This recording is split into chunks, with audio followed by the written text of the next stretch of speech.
ದಂಡಾತ್ ಪ್ರಣಾಮ. ನೋಡಿ, ನಮ್ಮೆಲ್ಲ ಇತರೆ ಪೋಷಕರು ಕೂಡ ಕೃಷ್ಣ ಪ್ರಜ್ಞೆಯಲ್ಲಿ ಇರೋರು ಈ ರೀತಿಯಾಗಿ ಶಿವಪುರಾಣ ಕೇಶವಿ ಮಾತಾಜಿಯವರು ಮತ್ತು ಮಂಜುನಾಥ್ ಪ್ರಭುಜಿಯವರು ಹೇಗೆ ಅವ್ರ ಮಗುವನ್ನ ಕೃಷ್ಣ ಪ್ರಜ್ಞೆಯಲ್ಲಿ ಬೆಳೆಸಿ ಈ ದಿನಕ್ಕೋಸ್ಕರ ಕಾಯ್ತಿರ್ತಾರೆ. ಯಾವತ್ತು ನಮ್ಮ ಮಕ್ಕಳು ಕೂಡ ಆಚಾರ್ಯರಾಗ್ತಾರೆ. ಗುರು ಮಹಾರಾಜ್ ಹೇಳಿದ್ದಾರೆ, ಎಲ್ಲ ಅವರ ಶಿಷ್ಯರು ಪರಮಹಂಸರಾಗ್ಬೇಕಂತೆ, ಅವರ ಮಕ್ಕಳು ಎಲ್ಲರೂ ಆಚಾರ್ಯರಾಗ್ಬೇಕಂತೆ ಅಂತ. ಆ ಒಂದು ಪ್ರಯತ್ನದಲ್ಲಿ ನಮ್ಮ ಮಿಥುನ್ ಅಭಿನವ್ ಪ್ರಭುಜಿಯವರು ಇವತ್ತು ಪ್ರವಚನ ಕೊಡ್ತಿದ್ದಾರೆ. ಮೊನ್ನೆ ಶಿವಾನಿ ಮಾತಾಜಿಯವರು ಪ್ರವಚನ ಕೊಟ್ರು. ನೋಡಿ, ಅವರು ಭಕ್ತರ ಮಗಳು ಇವತ್ತು ಡಾಕ್ಟರ್ ಆಗಿ ನೋಡಿ ಅವರು ವೃತ್ತಿ ಪ್ರಾರಂಭಿಸ್ತಿದ್ದಾರೆ, ಪ್ರವಚನ ಕೊಟ್ರು.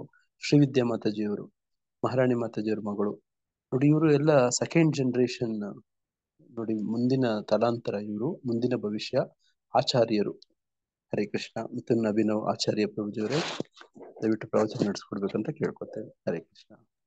ಹರೇ ಕೃಷ್ಣ ಪ್ರಭುಜಿ. ದಂಡೋತ್ ಪ್ರಣಾಮಗಳು ಪ್ರಭುಜಿ. ಹರೇ ಕೃಷ್ಣ ಎಲ್ಲರಿಗೂ. ಇಂದು 10ನೇ ಸ್ಕಂದದ 6ನೇ ಅಧ್ಯಾಯವಾದ ಪೂತನಿ ಸಂಹಾರದ ಬಗ್ಗೆ ನಾವು ಚರ್ಚಿಸುತ್ತಾ ಇದ್ದೀವಿ. ಹಾಗೂ ಇನ್ನ ಸ್ವಲ್ಪ ಸಮಯ ಇದ್ದರೆ ನಾವು ಇತರ ಅಸುರರುಗಳು, ಪೂತನಿ ಆದ್ಮೇಲೆ ಇನ್ನ ಯಾವ್ಯಾವ ಅಸುರಗಳಿದ್ದಾರೋ ಅವರೆಲ್ಲರನ್ನ ಹೇಗೆ ಕೃಷ್ಣ ಸಂಹರಿಸಿದ, ಅವರಿಗೆ ಹೇಗೆ ಒಂದು ಮುಕ್ತಿ ಕೊಟ್ಟ ಅನ್ನೋದನ್ನ ನಾವು ಇಂದು ನೋಡೋಣ. ಇಂದಿನ ಸಂಚಿಕೆಯನ್ನು ಪ್ರಾರ್ಥನೆಯೊಂದಿಗೆ ಪ್ರಾರಂಭಿಸೋಣ. ಓಂ ಅಜ್ಞಾನ ತಿಮಿರಾಂಧಸ್ಯ ಜ್ಞಾನಾಂಜನ ಶಲಾಕಯ ಚಕ್ಷುರುಮಿತಿಮಿರಮ್ಯೇನ ತಸ್ಮೈ ಶ್ರೀ ಗುರುವೇ ನಮಃ. ನಮಾಂ ವಿಷ್ಣುಪಾದಾಯ ಕೃಷ್ಣ ಪೃಷ್ಠಾಯ ಭೂತಲೆ ಶ್ರೀಮತೆ ಭಕ್ತಿ ವೇದಾಂತ ಸ್ವಾಮಿನಿತಿ ನಾಮಿನೆ. ನಮಸ್ತೆ ಸಾರಸ್ವತಿ ದೇವೆ ಗೌರವಾಣಿ ಪ್ರಚಾರಿಣೆ ನಿರ್ವಿಶೇಷ ಶೂನ್ಯವಾದಿ ಪಶ್ಚಾತ್ಯ ದೇಶರಿಣೆ. ಹೇ ಕೃಷ್ಣ ಕರುಣಾ ಸಿಂಧು ದೀನಬಂಧು ಜಗತ್ಪತಿ ಗೋಪೇಶ ಗೋಪಿಕಾಕಾಂತ ರಾಧಾಕಾಂತ ನಮೋಸ್ತುತೆ. ತಪ್ತ ಕಂಚನ ಗೌರಾಂಗಿ ರಾಧಾ ವೃಂದಾವನೇಶ್ವರಿ ವೃಷಭಾನುಸುತೆ ದೇವಿ ಪ್ರಣಮಾಮಿ ಹರಿಪ್ರಿಯ. ವಂಚಾಕಲ್ಪತರುಭ್ಯಶ್ಚ ಕೃಪಾ ಸಿಂಧುಭ್ಯ ಏವ ಚ ಪತಿತಾನಾಂ ಪಾವನೇಭ್ಯೋ ವೈಷ್ಣವೇಭ್ಯೋ ನಮೋ ನಮಃ. ಜೈ ಶ್ರೀ ಕೃಷ್ಣ ಚೈತನ್ಯ ಪ್ರಭು ನಿತ್ಯಾನಂದ ಶ್ರೀ ಅದ್ವೈತ ಗದಾಧರ ಶ್ರೀವಾಸಾದಿ ಗೌರ ಭಕ್ತ ವೃಂದ. ಹರೇ ಕೃಷ್ಣ ಕೃಷ್ಣ ಕೃಷ್ಣ ಹರೇ ಹರೇ, ಹರೇ ರಾಮ ರಾಮ ರಾಮ ಹರೇ ಹರೇ. ಮೂಕಂ ಕರೋತಿ ವಾಂಚಾಲಂ ಪಂಗುಂ ಲಂಘಾಯತೆ ಗಿರಿಂ ಯತ್ಕೃಪಾತಮಹಂ ವಂದೇ ಶ್ರೀ ಗುರುಂ ತಾರಿಣಂ ಪರಮಾನಂದ ಮಾಧವಂ ಶ್ರೀ ಚೈತನ್ಯ ಈಶ್ವರಂ ನಾರಾಯಣಂ ನಮಸ್ಕೃತ್ಯಂ ನರಂ ಚೈವ ನರೋತ್ತಮಂ ದೇವಿಂ ಸರಸ್ವತಿ ವ್ಯಾಸಂ ತಥೋ ಜಯ ಮುದೀರೆ. ನಷ್ಟಪ್ರಾಯೇಷು ಅಭದ್ರೇಷು ನಿತ್ಯಂ ಭಾಗವತ ಸೇವಯ ಭಗವತಿ ಉತ್ತಮ ಶ್ಲೋಕೆ ಭಕ್ತಿರ್ಭವತಿ ನೈಷ್ಟಿಕೆ. ಕೃಷ್ಣಾಯ ವಾಸುದೇವಾಯ ದೇವಕೀ ನಂದನಾಯ ಚ ನಂದಗೋಪಕುಮಾರಾಯ ಗೋವಿಂದಾಯ ನಮೋ ನಮಃ. ಓಂ ನಮೋ ಭಗವತೆ ವಾಸುದೇವಾಯ, ಓಂ ನಮೋ ಭಗವತೆ ವಾಸುದೇವಾಯ, ಓಂ ನಮೋ ಭಗವತೆ ವಾಸುದೇವಾಯ. ಹರೇ ಕೃಷ್ಣ ಎಲ್ಲರಿಗೂ. ಇಂದು ನಾವು ಪೂತನೆಯ ಸಂಹಾರದ ಒಂದು ಲೀಲೆಯನ್ನು ಚರ್ಚಿಸೋಣ. ಆದ್ರೆ ಅದಕ್ಕಿಂತ ಮುಂಚೆ ಕೆಲವೊಂದು ಲೀಲೆಗಳನ್ನು ನಡೆದಿದೆ. ಸೊ ಅದರ ಬಗ್ಗೆ ಒಂದು ಕಿರಿ ಪರಿಚಯವನ್ನು ನೋಡೋಣ. ಇಲ್ಲಿ ಇತ್ತ ಕಂಸ ಹೋಗಿ ಪುನರ್ವಸುವಿನ ಮರಿ ಮಗನಾಗಿರ್ತಾನೆ. ಅಂದರೆ ಪುನರ್ವಸು ಅವನ ಮಗನಾದ ಆಹುಕನ ಮಗ ಇಬ್ಬರು ಮಕ್ಕಳಿದ್ದರು, ದೇವಕ ಮತ್ತು ಉಗ್ರಸೇನನ ಪುತ್ರನಾದ ಕಂಸ ಮತ್ತು ದೇವಕನಿಗೆ ಒಂದು ಮಗಳಿದ್ದನು. ಅವರಿಗೆ ಅವಳ ಹೆಸರು ಹೋಗಿ ದೇವಕಿ. ಸೊ ಇವರು ಹೋಗಿ ದೇವರ ಮಥುರವನ್ನು ಆಳುತ್ತಿದ್ದರು. ಮಥುರ ಹೋಗಿ ಎಲ್ಲ ಯದುಗಳ ರಾಜಧಾನಿಯಾಗಿತ್ತು. ಯದುಗಳ ರಾಜನಾದ ಸುರಸೇನನು ತನ್ನ ಮಗನಾದ ವಸುದೇವನನ್ನು ದೇವಕನ ಪುತ್ರಿಯಾದ ದೇವಕಿಯಗೆ ಮದುವೆ ಮಾಡಿಕೊಟ್ಟನು.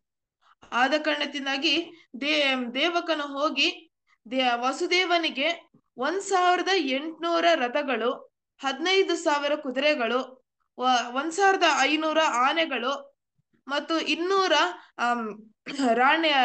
ದೇವಕಿಯ ಸಖಿಯರನ್ನು ಕಳಿಸಿಕೊಡ್ತಾರೆ. ಈ ತರ ಹೋಗಿ ಒಂದು ಕ್ಷತ್ರಿಯ ವಿವಾಹ ನಡೆಯುತ್ತದೆ. ಇತ್ತ ದೇವಕಿಗೆ ಒಂದು ಬೇಜಾರಾಗಬಾರ್ದು, ತನ್ನ ತಂದೆ ಮನೆಯಿಂದ ಬಿಟ್ಟು ಹೋಗ್ತಾ ಇದ್ದಾನೆ ಅಂತ ಹೇಳ್ಬಿಟ್ಟು ಈತ ಅಣ್ಣನಾದ ಕಂಸ ಹೋಗ್ಬಿಟ್ಟು, ಅಂದ್ರೆ ದೇವಕನ ಅಣ್ಣನ ಮಗನಾಗಿರ್ತಾನೆ. ಸೊ ಆದ ಕಾರಣದಿಂದಾಗಿ ದೇವಕಿಗೆ ಅಣ್ಣ ಆಗ್ಬೇಕು ಅವನು. ದೇವಕಿಯ ಸಾರಥಿಯಾಗಿ ಆತ ರಥ ಚಲಾಯಿಸ್ತಾ ಇರ್ತಾನೆ. ಇತ್ತ ಖುಷಿಯಿಂದ ಎಲ್ಲ ಕಡೆನೂ ಶಂಖ ಊದ್ತಾ ಇರ್ತಾರೆ, ಮೃದಂಗ ಬಾರಿಸ್ತಾ ಇರ್ತಾರೆ, ಕರ್ತಾಲೆ ಬಾರಿಸ್ತಾ ಇರ್ತಾರೆ. ಆದ್ರೆ ಸಡನ್ ಆಗಿ ಒಂದು ಆಕಾಶವಾಣಿ ಬರುತ್ತದೆ. ಆಕಾಶವಾಣಿಯಲ್ಲಿ ಕಂಸನ ಒಂದು ಪಾಪದ ಕೊಡದ ಬಗ್ಗೆ ಮಾತಾಡಲಾಗುತ್ತದೆ. ಏನಂದ್ರೆ ಎಲ್ಲ ಈ ಕಂಸನೇ, ನಿನ್ನ ಪಾಪ ಕೊಡವ ತುಂಬ ಹೋಗಿದೆ. ಇನ್ನ ನಿನ್ನ ಪ್ರೀತಿಯ ದೇವಕಿ 8ನೇ ಪುತ್ರನಾದವನು ನಿನ್ನನ್ನು ಸಂಹರಿಸುತ್ತಾನೆ ಮತ್ತು ನಿನ್ನ ಒಂದು ಆಡಳಿತದಿಂದ ಏನು ಬೇಜಾರಾದ ಎಲ್ಲ ವೈಷ್ಣವರನ್ನು ಕಾಪಾಡ್ತಾನೆ ಅನ್ನೋದ್ನ ಒಂದು ಹೇಳ್ತಾರೆ. ಆದ ಕಾರಣದಿಂದಾಗಿ ಕಂಸನಿಗೆ ಒಂದು ಕ್ರೋಧ ಬಂದ್ಬಿಡ್ತದೆ, ಆಶ್ಚರ್ಯ ಆಗ್ತದೆ. ಸೊ ಕ್ರೋಧ ಬಂದು ಆತ ಖಡ್ಗವನ್ನು ಎತ್ತಾನೆ. ಇತ್ತ ಈ ಕಂಸನು ಹೋಗಿ ಕ್ರೋಧಾದ್ಭವತಿ ಸಮೋಹಾತ್ ಸ್ಮೃತಿ ಭ್ರಂಶಾತ್ ಬುದ್ಧಿನಾಶ ಪ್ರಣಶ್ಯತಿ. ಇತ್ತ ಕಂಸನಿಗೆ ಕ್ರೋಧ ಬಂದಿರುತ್ತದೆ. ಕ್ರೋಧ ಬಂದ ಮೇಲೆ ಆತನ ಒಂದು ಸ್ಮೃತಿ ವಿಭ್ರಮವಾಗಿರ್ತದೆ. ಸ್ಮೃತಿ ವಿಭ್ರಮ ಆದ ಮೇಲೆ ಭ್ರಮೆಯಲ್ಲಿ ಒಳಗಾಗುತ್ತಾನೆ ಮತ್ತು ಭ್ರಮೆಯಿಂದ ಬುದ್ಧಿನಾಶ ಆಗ್ತಾನೆ. ಮತ್ತೆ ಯಾರಾದ್ರೇನೋ ಯಾವುದೇ ಮನುಷ್ಯನಾಗಲಿ ಆತನ ಒಂದು ಬುದ್ಧಿ ನಾಶವಾದರೆ ಆತನ ಪತನವು ಆಗೇ ಆಗುತ್ತದೆ. ಕಂಸನ ಪತನವು ಆಗಲೇ ಆಗಿತ್ತು ಯಾವಾಗ ಆತ ದೇವಕಿಯ ಒಂದು ಎದುರುಗಡೆ ಒಂದು ಖಡ್ಗ ಎತ್ತಿದ. ಆದ್ರೆ ಭಗವಂತ ಏನಕ್ಕೆ ಒಂದು ಬರೀ ಒಂದು ಚಿಟ್ಕಿ ಆದ್ರೆ ಸಾಕಾಗಿತ್ತು ಇಲ್ಲಿ ಕಂಸನನ್ನ ಹೊಡೆದು ಹಾಕಕ್ಕೆ. ಆದ್ರೆ ಇದು ಹೇಗಿತ್ತ ಅಂದರೆ ಭಗವಂತ ಬರೀ ಒಂದು ಇರುವೆನ ಕೊಲ್ಲಕ್ಕೆ ಅಂತ ಹೇಳ್ಬಿಟ್ಟು ಇಡೀ ಸೈನ್ಯನೇ ತಗೊಂಡ್ ಬರುವಷ್ಟು ಇತ್ತು. ಆದ ಕಾರಣದಿಂದಾಗಿ ಈತನಲ್ಲದೆ ಇನ್ನ ಎಷ್ಟೋ ಲೀಲೆಗಳನ್ನು ಮಾಡಲು ಭಗವಂತ ಈತ ಸುಮ್ನೆ ಇದ್ದ. ಇತ್ತ ವಸುದೇವ ಹೋಗ್ಬಿಟ್ಟು ಕಂಸನನ್ನು ತಡೆದ. ಕಂಸನ ಹತ್ರ ಹೇಳಿದ, ಎಲೆ ಕಂಸನೇ, ನೀನು ನಿನ್ನ ತಂಗಿಯ ಮೇಲಿನ ಕೈ ಹಾಕ್ತಾ ಇದೀಯ, ನೀನು ನಿನ್ನ ತಂಗಿಯನ್ನೇ ಕೊಲ್ಲಲು ಬಯಸುವೆಯಾ? ಒಂದು ಆಕಾಶವಾಣಿ ಸುಳ್ಳಾಗಬಹುದು, ಸತ್ಯನೂ ಆಗಬಹುದು. ನೀನು ಪ್ರೀತಿಸುವ ತಂಗಿಯ ಮೇಲೆ ನಿನ್ನ ಬಗ್ಗೆ ಹೇಗೆ ಅಂದ್ರೆ ಏನಕ್ಕೆ ಇಷ್ಟೊಂದು ಏನು ದುರಾಸೆ ಅಂತೇಳಿ ಅಹಂಕಾರ ಪಡುತ್ತೀಯ ನೀನು? ಇತ್ತ ಏನಂತೇಳಿ ತನ್ನ ಏನು ತಂಗಿಯ ಮೇಲೆ ಇಷ್ಟೊಂದು ಪ್ರೀತಿ ಮಾಡುತ್ತಿರುವನು ಒಂದೇ ಸಲಿ ಹೇಗೆ ಏನಕ್ಕೆ ತನ್ನ ರೋಷವನ್ನು ತೋರಿಸುತ್ತಿದ್ದೀಯಾ? ನೀನು ಒಂದೇ ಸಲಿ ಯೋಚಿಸು. ಅದು ಹೋಗಿ 8ನೇ ಗರ್ಭದ ಪುತ್ರನಾಗಿರ್ತಾನೆ. ಹೇಗೆ ಒಂದು ದೇಹವು ಹೋಗಿ ಒಂದು ಜನ್ಮವಾದ ಮೇಲೆ ಇನ್ನೊಂದು ಜನ್ಮಕ್ಕೆ ಸೇರುತ್ತದೆಯೋ ಅದೇ ರೀತಿ ನೀನು ಯಾವಾಗ ಹುಟ್ಟಿರುತ್ತೀಯ ತಾನೆ, ಆ ಸಮಯದಲ್ಲಿ ಸಾವು ನಿನ್ನ ಹಿಂದೆ ಇರುತ್ತದೆ. ಸಾವು ಹೋಗಿ ನೀನು ಪ್ರತಿ ಸರಿ ಉಳಿದಷ್ಟು ಅದು ಹತ್ರ ನಿನ್ನ ಹತ್ರ ಬರ್ತಾ ಇರ್ತದೆ. ನೀ ಏನಕ್ಕೆ ಸಾವನಿಂದ ಭಯ ಪಡ್ಬೇಕು ಅಂತ ಜ್ಞಾನೋದಯ ಮಾಡಿಸಕ್ಕೆ ಪ್ರಯತ್ನಿಸುತ್ತಾನೆ ವಾಸುದೇವ. ಆದ್ರೆ ಕಂಸನಿಗೆ ಹಿಡ್ಸಲ್ಲ, ಏನಕ್ಕಂದ್ರೆ ಆತನ ಬುದ್ಧಿ ನಾಶವಾಗಿತ್ತು. ಆದ ಕಾರಣದಿಂದಾಗಿ ವಾಸುದೇವ ಏನಂದಕೊಂಡ ಅಂದರೆ, ಮೊದಲು ನಾನು ದೇವಕಿಯನ್ನು ಕಾಪಾಡುತ್ತೇನೆ, ಮತ್ತೆ ನಾವು ಮುಂದೆ ಏನೇ ಭವಿಷ್ಯದಲ್ಲಾದರೂ ಅದನ್ನು ನಾನು ಆಮೇಲೆ ನೋಡ್ಕೊಂತಾನೆ ಅಂತ ಹೇಳ್ತಾರೆ. ಅಂದ್ಕೊಂಡು ನೆಕ್ಸ್ಟ್ ಆಮೇಲೆ ಹೇಳ್ತಾನೆ, ಕಂಸ ನಾನೀಗ ಏನಂದ್ರೆ ನಿನ್ನ ತಂಗಿಯನ್ನು ಕೊಲ್ಲಬೇಡ, ಏನಕ್ಕಂದ್ರೆ ಒಬ್ಬ ರಾಜನಾಗಿ ಎಲ್ಲ ತನ್ನ ಪ್ರಜೆಯನ್ನು ಕಾಪಾಡುದು ಅವನ ಕರ್ತವ್ಯ. ನೀನು ಹೋಗಿ ನಿನ್ನ ತಂಗಿಯನ್ನ ಕೊಲ್ಲಲು ಹೋಗುತ್ತೀಯ, ಇದೆಂತ ಧರ್ಮ? ಆದ ಕಾರಣದಿಂದಾಗಿ ನಮ್ಮಲ್ಲಿ ಹುಟ್ಟುವ ಎಲ್ಲ ಪುತ್ರರನ್ನು ಮೊದಲು ನಿಂಗೆ ಕೊಡುತ್ತಾನೆ, ನೀನಾದ್ರಲ್ಲಿ ಅದ್ರಲ್ಲಿ ಏನಾದ್ರೂ ಮಾಡ್ಬೋದು ಅಂತ ವಸುದೇವ ಅವನಿಗೆ ಸಮಾಧಾನ ಪಡಿಸಕ್ಕೆ ಹೋಗ್ತಾರೆ. ಇಲ್ಲಿ ಇತ್ತ ಕಂಸ ಹೋಗಿ ಅರಿವಾಗಿ ಸರಿ ಅಂತ ಹೇಳ್ಬಿಟ್ಟು ಅವ್ರನ್ನೆಲ್ಲ ಕಾರಾಗೃಹದಲ್ಲಿ ಬಂಧಿಸಿರ್ತಾನೆ. ಮೊದಲನೇ ಪುತ್ರ ಹುಟ್ಟಿದಾಗ ವಸುದೇವ ಹೋಗಿ ತನ್ನ ಒಂದು ಎಷ್ಟೇ ಪರಿಸ್ಥಿತಿ ಒಂದು ದುಃಖದ ಪರಿಸ್ಥಿತಿಯಲ್ಲಿ ಕಷ್ಟಪಟ್ಟು ಕಂಸನ ಹತ್ರ ಕೊಟ್ಟಾಗ ಕಂಸ ಹೋಗಿ ಇದನ್ನು ತಿರಸ್ಕರಿಸ್ತಾನೆ. ಅವನೇನಂದ್ರೆ ಇದು ಹೋಗಿ ಅಂದ್ರೆ ಮೊದಲನೇ ಪುತ್ರ, ನನಗೆ ಹೋಗಿ ನನ್ನ ಕಾಲನಾಗಿ 8ನೇ ಪುತ್ರ ಬಂದಿರುತ್ತಾನೆ, ನೀ ಏನಕ್ಕೆ ನನ್ನ ಮೊದಲನೇ ಪುತ್ರವನ್ನು ಕೊಡುತ್ತಿದ್ಯಾ ಅಂತ ಹೇಳ್ಬಿಟ್ಟು ಕೇಳ್ತಾನೆ. ಕಂಸನಿಗೆ ಅರಿವಾಗಿರ್ಬೇಕು ಅಂತ ಹೇಳ್ಬಿಟ್ಟು ವಸುದೇವ ಖುಷಿಯಿಂದ ಹೋಗಿರ್ತಾನೆ. ಆದ್ರೆ ಇಲ್ಲಿ ದೇವರ್ಷಿ ನಾರದರು ಹೋಗಿ ಅಲ್ಲಿ ಬಂದಿರ್ತಾರೆ. ಅವ್ರೋಗಿ ಏನಂದ್ರೆ ಕೃಷ್ಣ ಕಂಸನ ಒಂದು ಪಾಪದ ಕೊಡ ತುಂಬಿ ಮತ್ತೆ ಕೃಷ್ಣ ಅಲ್ಲಿ ಜನ್ಮ ತಗೊಂಡ್ಲಿ, ಭಗವಂತ ಅಲ್ಲಿ ಒಂದು ಧರೆಗಿಳಿಲಿ ಅಂತ ಹೇಳ್ಬಿಟ್ಟು ಅವರು ಕಂಸನಿಗೆ ಈ ತರ ಹೇಳ್ತಾನೆ, ಕಂಸನೇ ಇಷ್ಟೊಂದು ಮೂರ್ಖತನ ಇದೆ ನಾನು ನೋಡ್ತಾ ಇರೋದು ಅಂತ. ಇಲ್ಲಿ ಕಂಸ ಹೋಗ್ಬಿಟ್ಟು ಆಶ್ಚರ್ಯಗೊಂಡು ಏನಂದ್ರೆ ಏನಾಯ್ತು ಅಂತ ಕೇಳಿದಾಗ ಇಲ್ಲಿ ನಾರದರು ಹೋಗ್ಬಿಟ್ಟು, ಕಂಸ ನಾನಿಲ್ಲಿ ನೀನಷ್ಟು ಬುದ್ಧಿವಂತ ರಾಜನ ಅಂತ ಅನ್ಕೊಂಡಿದ್ದೆ, ನೀನೋಗಿ ಎಷ್ಟು ದೊಡ್ಡನಂತ ನಂಗೆ ಗೊತ್ತಾಯ್ತು. ಇಲ್ಲಿ ನಿನ್ನ ಕಾಲನಾಗಿ ಯಾವ್ದಾದ್ರೇನೋ ಪುತ್ರ ಜನಿಸ್ಬೋದು, ಅಂದ್ರೆ ಭಗವಂತ ಹೋಗಿ ಯಾವ ತರ ಆದ್ರೂ ನಿನ್ನನ್ನ ಕೊಲ್ಲಕ್ಕೆ ಬರ್ಬೋದು. ಆದ ಕಾರಣದಿಂದಾಗಿ ನೀನ್ ಏನಕ್ಕೆ ಬರೀ 8ನೇ ಪುತ್ರಗಾಗಿ ಕಾಯುತ್ತಿದ್ಯಾ, ಬರೀ ಮೊದಲನೇ ಪುತ್ರದಲ್ಲಿ ಇರ್ಬೋದಲ್ಲ ಅಂತ ಹೇಳ್ಬಿಟ್ಟು ಅವರು ಅವನಿಗೆ ತಿಳಿಸ್ತಾರೆ. ಇದರಿಂದ ಕಂಸನಿಗೆ ಪ್ರಭಾವಿತನಾಗಿ ಆತ ದೇವಕಿಯಿಂದ ಮೊದಲನೇ ಪುತ್ರನ ಕೊಂದು ಹಾಕಿದನು. ಇದೇ ರೀತಿ 2ನೇ ಪುತ್ರ, 3ನೇ ಪುತ್ರ, 4ನೇ ಪುತ್ರ, 5ನೇ ಪುತ್ರ, 6ನೇ ಪುತ್ರನು ಕೊಂದು ಹಾಕಿದನು. 7ನೇ ಪುತ್ರ ಹೋಗಿ ಸ್ವಯಂ ಅನಂತ ಶೇಷ ದೇವಕಿಯ ಗರ್ಭದಲ್ಲಿರುತ್ತಾನೆ. ಆದರೆ ಭಗವಂತನ ಒಂದು ದಯೆಯಿಂದ ವಾಸುದೇವನು ತನ್ನ ಮೊದಲನೇ ಪತ್ನಿಯಾದ ರೋಹಿಣಿಯ ಗರ್ಭದೊಂದಿಗೆ ಇದನ್ನು ಎಕ್ಸ್ಚೇಂಜ್ ಮಾಡ್ತಾನೆ. ಆದ ಕಾರಣದಿಂದಾಗಿ 7ನೇ ಮಗು ರೋಹಿಣಿ ಗರ್ಭದಲ್ಲಿ ಹುಟ್ಟುತ್ತದೆ. ಇನ್ನ 8ನೇ ಮಗುವಾಗಿ ಸ್ವಯಂ ಕೃಷ್ಣ ಬರ್ತಾನೆ. ಇತ್ತ ದೇವೋತ್ತಮ ಪರಮ ಪುರುಷ ಹೋಗಿ ಶ್ರಾವಣ ಮಾಸದ ಶುಕ್ಲ ಪಕ್ಷದ ಅಷ್ಟಮಿ ದಿನದಂದು ಹುಟ್ಟುತ್ತಾನೆ. ಇತ್ತ ಆ ದಿನದಂದು ಮಳೆ ತುಂಬಾ ಜೋರಾಗಿ ಸುರಿತಾ ಇತ್ತು ಮತ್ತು ಯಮುನಾವು ಅಲ್ಲಿ ಪ್ರವಾಹಗೊಂಡಿತ್ತು ಮತ್ತು ಅಲ್ಲಿ ಎಲ್ಲಾ ಸೈನಿಕರಲ್ಲಿ ಎಚ್ಚರವಾಗಿದ್ದರು. ಕಂಸ ತನ್ನ ಒಂದು ಕೊನೆಯಾಗಿ ಇನ್ನು 8ನೇ ಮಗು ಕೊಂದು ಹಾಕಿದರೆ ಆಯ್ತು ಅಂತ ಹೇಳ್ಬಿಟ್ಟು ಕಾಯ್ತಾ ಇದ್ದ. ಆದ್ರೆ ಅದೇ ಸಮಯಕ್ಕೆ ಅಲ್ಲೊಂದು ಚಮತ್ಕಾರವಾಯಿತು. ಚಮತ್ಕಾರ ಅನ್ನೋಕ್ಕಿಂತ ಇದೊಂದು ಅದ್ಭುತ ಲೀಲೆ ಆಯ್ತು.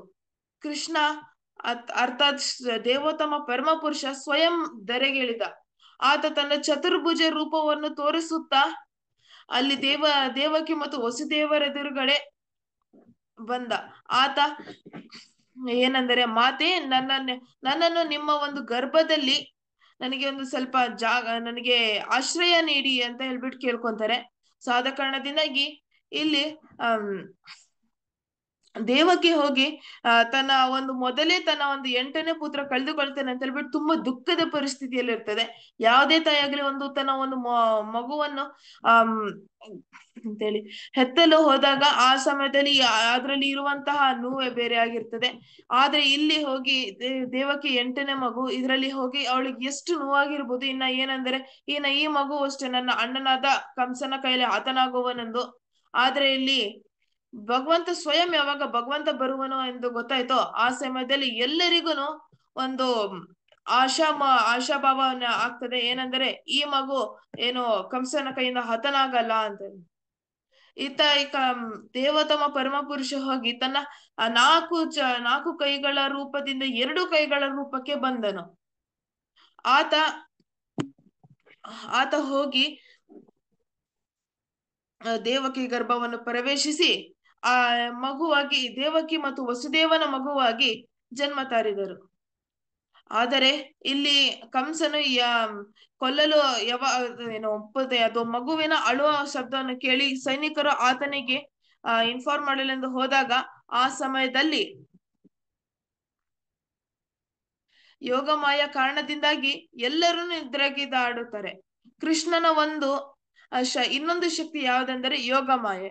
ಸೊ ಇದರ ಒಂದು ಶಕ್ತಿಯಿಂದ ಎಲ್ಲರೂ ಯೋಗ ನಿದ್ರೆಗೆ ಹೋಗುತ್ತಾರೆ ಮತ್ತು ದೇವಕಿ ಮತ್ತು ವಸುದೇವರ ಒಂದು ಬೇಡಿಗಳು ಹೋಗಿ ಹಾಗೆ ಕಳಚಿ ಹೋಗುತ್ತವೆ ಮತ್ತು ಕಂಸನಷ್ಟು ಯೋಗ ನಿದ್ರೆಗೆ ಜಾರುತ್ತಾನೆ. ಅವರಿಗೆ ಯಾವುದೇ ರೀತಿಯ ಒಂದು ಇನ್ಫಾರ್ಮೇಶನ್ ಸಿಗಲ್ಲ, ಅಂದ್ರೆ ಮಗು ಹುಟ್ಟಿತೋ ಇಲ್ಲೋ ಅಂತ ಹೇಳ್ಬಿಟ್ಟು. ಆ ಸಮಯದಲ್ಲಿ ವಸುದೇವ ಹೋಗಿ ಕೃಷ್ಣನನ್ನು ತನ್ನ ಒಂದು ಬುಟ್ಟಿಯಲ್ಲಿ ಹಾಕಿಕೊಂಡು ಬುಟ್ಟಿಯನ್ನು ತಲೆ ಮೇಲೆ ಇಕ್ಕಿಕೊಂಡು ಅವರು ಆ ಕಾರಾಗೃಹದಿಂದ ಹೊರಗೆ ಹೋಗುತ್ತಾರೆ. ಈಗ ಇನ್ನೊಂದು ದೊಡ್ಡ ಒಂದು ಸಮಸ್ಯೆ ಏನಾಯ್ತಂದ್ರೆ ಯಮುನಾ ನದಿ ಪ್ರವಾಹದಿಂದ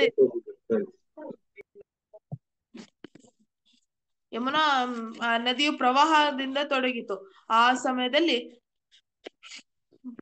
ಕೃಷ್ಣನ ಒಂದು ಪಾದ ಸ್ಪರ್ಶದಿಂದ ಆ ಪ್ರವಾಹವೆಲ್ಲವೂ ನಿಂತಿ ಹೋಯ್ತು. ಯಮುನಾ ನದಿಯು ಕೃಷ್ಣನಿಗೆ ಜಾಗ ನೀಡಿತು. ಆಮೇಲೆ ವಾಸುದೇವ ಹೋಗಿ ಕೃಷ್ಣನನ್ನು ತನ್ನ ಗೆಳೆಯನಾದ ನಂದನ ಹತ್ರ ಬಿಟ್ಟು ಹೋಗಲು ಹೋಗಿದ. ಆದ್ರೆ ಅವರ ಒಂದು ಆ ಸಮಯದಲ್ಲಿ ಅವರ ಮನೆಯಲ್ಲಿ ಹೋಗಿ ಒಂದು ಹೆಣ್ಣು ಮಗು ಜನಿಸಿರುತ್ತದೆ. ಆಗ ವಸುದೇವ ಹೋಗಿ ಇಲ್ಲಿ ಹೆಣ್ಣು ಮಗುವನ್ನು ತನ್ನ ಒಂದು ಬಿದಿರ ಬುಟ್ಟಿನಲ್ಲಿ ಹಾಕಿಕೊಂಡು ಯಶೋದೆಯ ಪಕ್ಕದಲ್ಲಿ ದೇವೋತ್ತಮ ಪರಮ ಪುರುಷನಾದ ಕೃಷ್ಣನನ್ನು ಅಲ್ಲಿ ಮಲಗಿಸಿ ಬಂದನು. ಆಮೇಲೆ ಯೋಗಮಾಯ ಪ್ರಭಾವ ಹೋದ ಮೇಲೆ ಕೃಷ್ಣ ಅಲ್ಲಿ ನಂದ ಗೋಕುಲದಲ್ಲಿ ಇರ್ತಾನೆ. ಹಾಗೂ ಅವರ ಯೋಗಮಾಯ ಹೋಗಿ ಇತ್ತ ದೇವಕಿ ವಸುದೇವನೊಂದಿಗೆ ಇರುತ್ತಾರೆ. ಆ ಸಮಯದಲ್ಲಿ ಕೃಷ್ಣ ಹೋಗಿ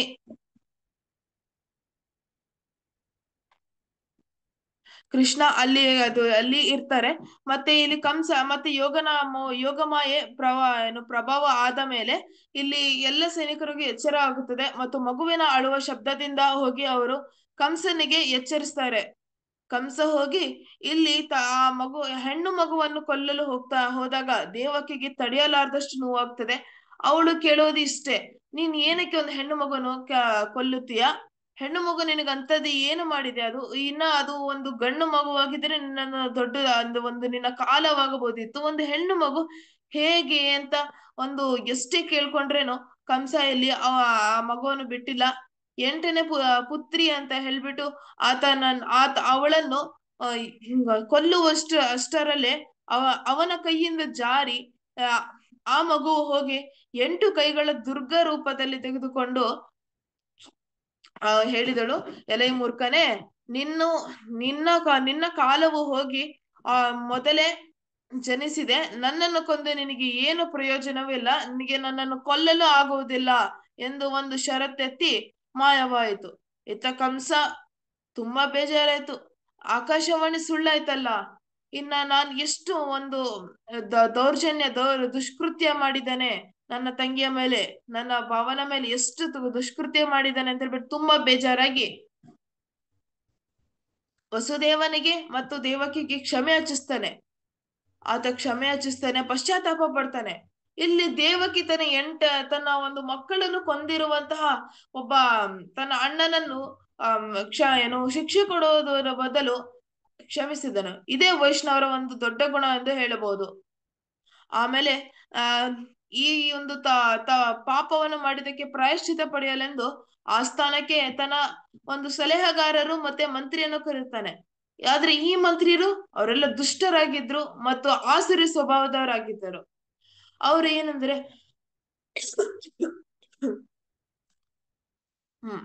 ಕಂಸನೇ, ನೀನು ಹೋಗಿ ತುಂಬಾ ದೊಡ್ಡ ತಪ್ಪು ಮಾಡಿದ್ಯಾ. ಇಲ್ಲಿ ನಾರಾಯಣ ಹೋಗಿ ಎಲ್ಲರ ಒಂದು ಹೃದಯದಲ್ಲಿ ಅವಿತುಕೊಳ್ಳುತ್ತಾ ಇರ್ತಾನೆ. ನೀನು ಹೋಗಿ ಏನೇ ಮಾಡ್ಬೋದು, ನೀನು ಯಾರೇ ಒಂದು ನಾರಾಯಣತ್ವ ಪೂಜೆ ಮಾಡೋದೇ ಅಲ್ಲಿ ಅವ್ರನ್ನೆಲ್ಲ ಕೊಂದು ಹಾಕಲು ನಂಗೆ ಒಂದೇ ಒಂದು ಆಜ್ಞೆ ಸಾಕು. ನಮಗೆ ನಾವು ಇವರನ್ನು ಎಲ್ಲರನ್ನು ನಾಶ ಮಾಡುತ್ತೇವೆ ಮತ್ತು ನಿನ್ನ ಕಾಲನಾಗಿ ಹುಟ್ಟಲು ಯಾರನ್ನೂ ಬಿಡೋದಿಲ್ಲ, ನೀನು ಅಮರನಾಗಬೇಕು, ನೀನ್ ಚಿರಂಜೀವನಾಗ್ಬೇಕು ಅಂತ ಹೇಳ್ಬಿಟ್ಟು ಪ್ರಶಂಸೆ ಮಾಡ್ತಾರೆ. ಇಲ್ಲಿ ಕಂಸ ಇವರಿಂದ ಪ್ರಭಾವಿತನಾಗ್ತಾನೆ. ಅವರಿಗೆ ಅಂದ್ರೆ ಅವರು ಹೋಗಿ ವಿಷ್ಣು ಹೋಗಿ ದೇವತೆಗಳ ರಕ್ಷಕ. ಇದುವರೆಗೆ ಆಸುರ ಜನರಿಗೆ ಏನೇ ಮಾಡಿದ್ದರೂ ಅವರು ಯಾವಾಗಲೂ ಅನ್ಯಾಯನೇ ಮಾಡಿದ್ದಾರೆ ಆಸುರಿ ಜನರಿಗೆ. ಆದ ಕಾರಣದಿಂದಾಗಿ ನೀನು ಹೋಗಿ ಅವರ ಭಕ್ತರ ಮೇಲೆ ದೌರ್ಜನ್ಯ ಪ್ರಾರಂಭಿಸಬೇಕು. ನಮಗೆ ಒಂದು ಆಜ್ಞೆ ಕೊಡು, ನಾನು ಇವರ ಮೇಲೆ ಎಷ್ಟು ಯಜ್ಞಗಳನ್ನು ನಿಲ್ಲಿಸುತ್ತೇವೆ, ಇವರನ್ನು ಈ ವಿಷ್ಣು ಭಕ್ತರನ್ನು ಕೊಂದು ಹಾಕುತ್ತೇವೆ ಅಂತ ಹೇಳ್ಬಿಟ್ಟು ಎಲ್ಲ ಒಂದು ಸಲಹೆ ನೀಡುತ್ತಾ ಇದ್ದರು. ಇದರಿಂದ ಪ್ರಭಾವಿತನಾದ ಕಂಸನು ಒಂದು ಕ್ಷಣಕ್ಕೆ ಮಾತ್ರ ಜ್ಞಾನೋದಯವಾಗಿ ಮತ್ತೆ ಅದೇ ತನ್ನ ಒಂದು ಹಳೆಯ ಸ್ವಭಾವಕ್ಕೆ ಬಂದನು. ಇತ್ತ ಕಂಸನು ತನ್ನ ಮಂತ್ರಿಗಳಿಗೆ ಆದೇಶ ನೀಡಿದನು. ಆದರೆ ಇಲ್ಲಿ ಒಂದು ಕೇಚರಿಯನ್ನು ಆಹ್ವಾನಿಸಿದನು. ಆ ಕೇಚರಿ ಹೋಗಿ ಪೂತನಿ ಎಂದು ಹೆಸರು. ಇವಳಿಗೆ ಸುಖದೇವ ಗೋಸ್ವಾಮಿ ಅವರು ಕೇಚರಿ ಎಂದು ಏನಕ್ಕೆ ಒಂದು ಸಂಬೋಧಿಸ್ತಾರಂದರೆ, ಈ ಕೇಚರಿಯರು ಎಂತ ಮಾಟ ಕಲ್ತಿರ್ತಾರಂದರೆ ಅವರು ಹೋಗಿ ಮರದ ಕೊಂಬೆ ಮೇಲೆ ಕೂತಿಕೊಂಡು ಒಂದು ಸ್ಥಳದಿಂದ ಇನ್ನೊಂದು ಸ್ಥಳಕ್ಕೆ ಹಾರುವಷ್ಟು ಅಥವಾ ಅಲ್ಲಿಂದ ಇಲ್ಲಿಗೆ ಒಂದು ಹೋಗುವಷ್ಟು ಒಂದು ಮಾಟ ಶಕ್ತಿ ಅವರಿಗೆ ಗೊತ್ತಿರುತ್ತದೆ. ಸೊ ಆದ ಕಾರಣದಿಂದಾಗಿ ಈ ಕೇಚರಿಯನ್ನು ಕಂಸ ಆಹ್ವಾನಿಸುತ್ತಾನೆ. ಇವಳದು ಒಂದು ದುಷ್ಕೃತ್ಯ ಏನೆಂದರೆ ಆ ಮಕ್ಕಳನ್ನು ಕೊಂದು ಹಾಕಲು ಇವಳ ಒಂದು ಮೇನ್ ಕೆಲಸವೆಂದು ನಾವು ಹೇಳ್ಬೋದು, ಒಂದು ಮುಖ್ಯ ಕೆಲಸವೆಂದು ಅಂದರೆ ಮಕ್ಕಳನ್ನು ಕೊಲ್ಲುವುದು. ಇತ್ತ ಕಂಸ ಹೋಗಿ ಈ ಕೇಚರನ್ನು ಆಹ್ವಾನಿಸಿ ಮತ್ತು ಏನ್ ಹೇಳ್ತಾರೆ ಅಂದ್ರೆ ಸುತ್ತಮುತ್ತ ಹುಟ್ಟಿರುವಂತ ಎಲ್ಲ 10 ದಿನಗಳಲ್ಲಿ ಸುತ್ತಮುತ್ತ ಎಲ್ಲ ಹುಟ್ಟಿರುವಂತ ಮಕ್ಕಳನ್ನು ಕೊಂದು ಹಾಕು ಅಂತ ಹೇಳ್ತಾರೆ. ಇಲ್ಲಿ ಯಾವುದೇ ಒಂದು ಶುದ್ಧ ಭಕ್ತರ ಮನೆಯಾಗಲಿ ಇಂಥ ದುಷ್ಟಶಕ್ತಿಗಳು ಹೋಗಕ್ಕೆ ಆಗಲ್ಲ.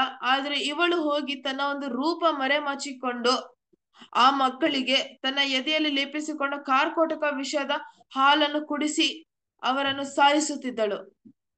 ಆ ಸಮಯದಲ್ಲಿ ಇತ್ತ ನಂದ ಗೋಕುಲದಲ್ಲಿ ಒಂದು ಸಂಭ್ರಮವಿತ್ತು. ಏನೆಂದರೆ ಕೃಷ್ಣ ಹುಟ್ಟಿದಾನೆಂದು.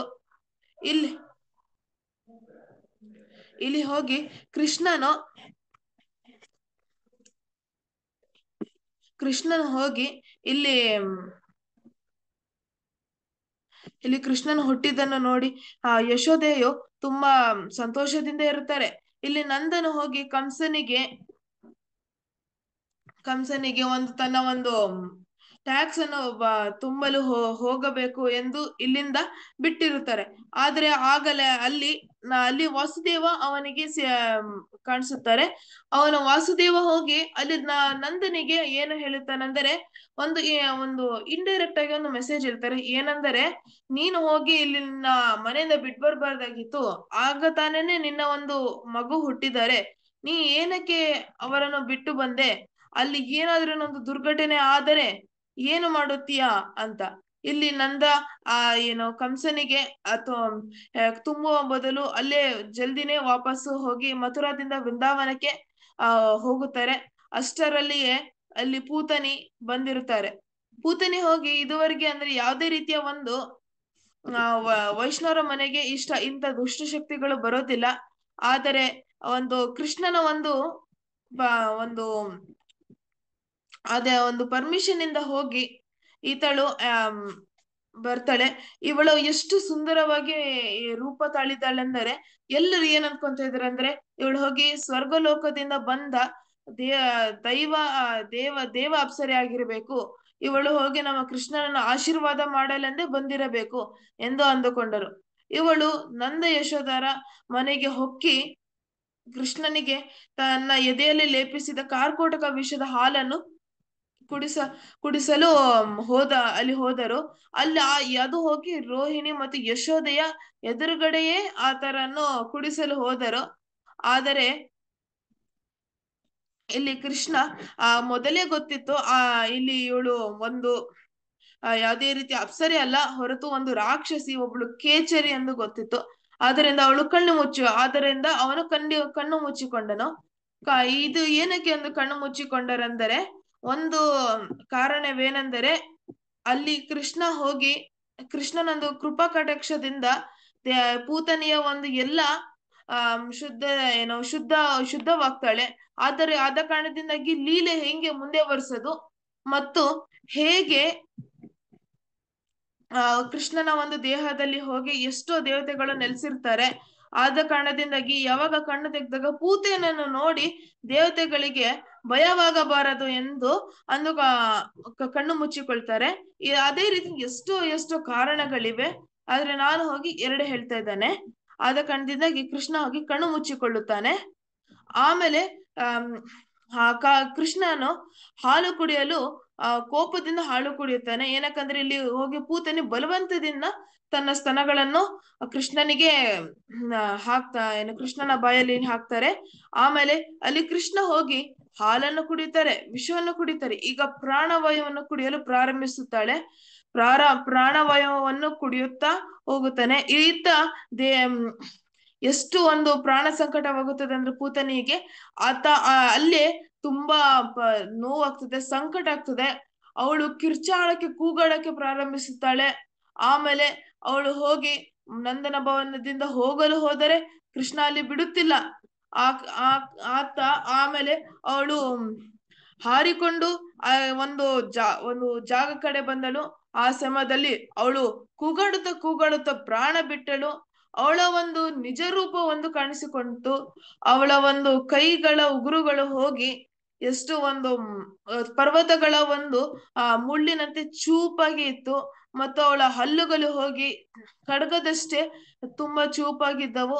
ಮತ್ತೆ ಅವಳ ಕಣ್ಣುಗಳು ಹೋಗಿ ಒಂದು ಕೆರೆಯಷ್ಟು ದೊಡ್ಡದಾಗಿತ್ತು.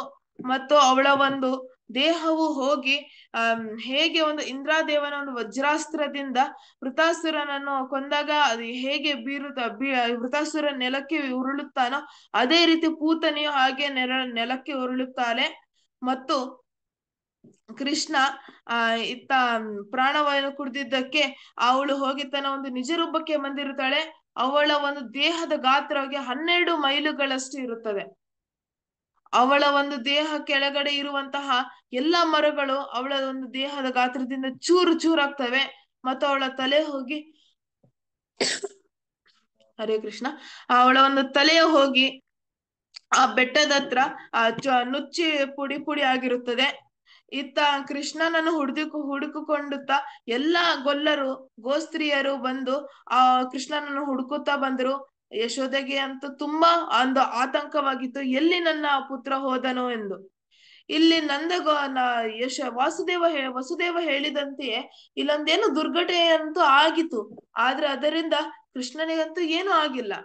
ಆಮೇಲೆ ಯಶೋದೆಯು ಕೃಷ್ಣನನ್ನು ಕರ್ಕೊಂಡು ಬಂದು ಅಲ್ಲಿ ಅವನಿಗೆ ಗೋಮೂತ್ರದಿಂದ ಚಾಮರದಲ್ಲಿ ಗೋಮೂತ್ರದಿಂದ ಆತನನ್ನು ಶುದ್ಧ ಮಾಡುತ್ತಾರೆ. ಕೃಷ್ಣನಿಗೆ ಯಾವುದೇ ರೀತಿಯ ಶುದ್ಧತೆ ಮಾಡಲು ಬೇಕಾಗಿಲ್ಲ. ಆದರನು ಒಂದು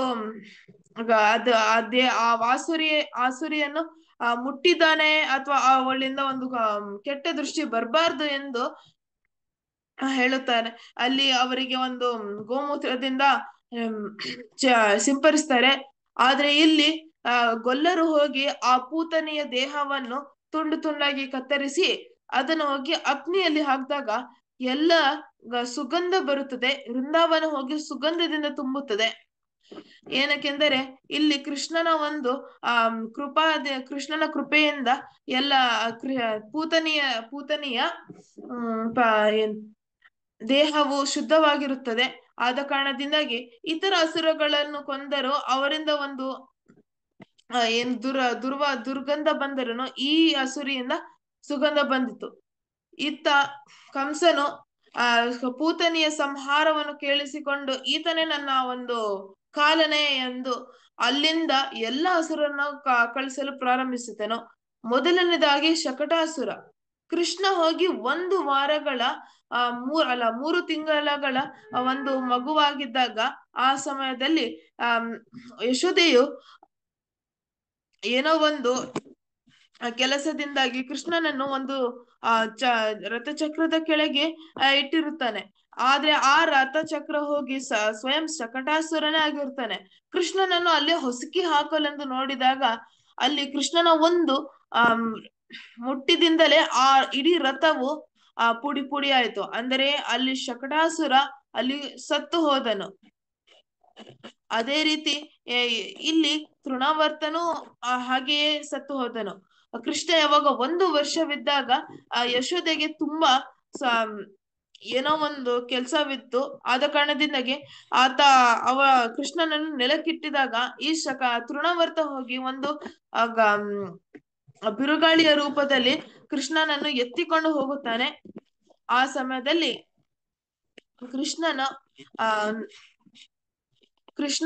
ಕೃಷ್ಣವು ಎಷ್ಟು ತೂಕವಾಗುತ್ತಾನೆ ಅಂದ್ರೆ ಒಂದು ಪರ್ವತದಷ್ಟು ತೂಕವಾಗುತ್ತಾನೆ. ಇತ್ತ ತೃಣವರ್ತ ಆತನನ್ನು ಎತ್ತಲಿಕ್ಕೆ ಆಗಲ್ಲ. ಅದೇ ಸಮಯಕ್ಕೆ ಕೃಷ್ಣನು ತೃಣವರ್ತನ ಕತ್ತನ್ನು ಗಟ್ಟಿಯಾಗಿ ಹಿಡಿದುಕೊಳ್ಳುತ್ತಾನೆ. ಎಲ್ಲಿಯ ಮಟ್ಟಿಗೆ ಅಂದ್ರೆ ಪ್ರಾಣವಾಯುವನ್ನು ಸಂಚಾರ ಅಲ್ಲಿ ನಿಂತು ಹೋಗುತ್ತದೆ. ಆದ್ರೂ ಕೃಷ್ಣ ಬಿಡುವುದಿಲ್ಲ. ಎಲ್ಲಿವರೆಗೂ ಹಿಡಿದುಕೊಳ್ಳುತ್ತಾನೆ ಅಂದ್ರೆ ಅಲ್ಲಿ ತೃಣವರ್ತನ ದೇಹ ಕೆಳಗೆ ಬೀಳುತ್ತದೆ. ಅವನ ಒಂದು ಕಣ್ಣುಯಿಂದ ಅವನ ಕಣ್ಣು ಹೊರಗೆ ಬರುತ್ತದೆ. ಮತ್ತೆ ಆಮೇಲೆ ಅವನು ಕೆಳಗೆ ಬಿದ್ದ ಒಂದು ಸದ್ದು ಇಡೀ ನಂದ ಗೋಕುಲಕ್ಕೆನೆ ಕೇಳಿಸುತ್ತದೆ. ಮತ್ತು ಆತನ ಒಂದು ಕೈಗಳು ನುಚ್ಚು ನೂರಾಗಿರ್ತದೆ. ಇಲ್ಲಿ ಈ ನಂದ ಗೋಕುಲದಲ್ಲಿ ಏನೋ ಒಂದು ದುಷ್ಟಶಕ್ತಿ ಇರಬೇಕು. ಏಕೆಂದರೆ ಇಲ್ಲಿ ಎಷ್ಟು ಅಸುರರುಗಳು ಬರ್ತಾ ಇದ್ದಾರೆ.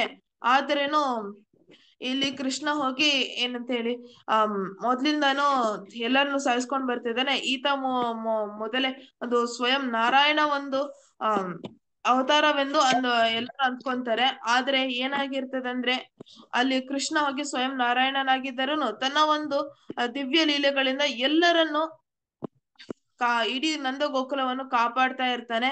ಮತ್ತೆ ಇಲ್ಲಿ ಮುಂದೆ ಏನಾಗ್ತದೆ ಅಂದ್ರೆ ಕೃಷ್ಣ ಹೋಗ್ಬಿಟ್ಟು ಇಲ್ಲಿ ಬೆಣ್ಣೆ ತಿನ್ನಲೆಂದು ತುಂಬಾ ಕಾತುರನಾಗಿರ್ತಾನೆ. ಇಲ್ಲಿ ಯಶೋದೆಯು ಬೆಣ್ಣೆಯನ್ನು ಪದ್ಮಗಂಧ ಎಂಬ ಹಸುವಿನಿಂದ ಹಾಲು ಕರೆದು ಬೆಣ್ಣೆ ಮಾಡಲೆಂದು ಹೋದಾಗ ಇತ್ತ ಕೃಷ್ಣನಿಗೆ ತುಂಬಾ ಹೊಟ್ಟೆ ಹಸಿದಿರುತ್ತದೆ.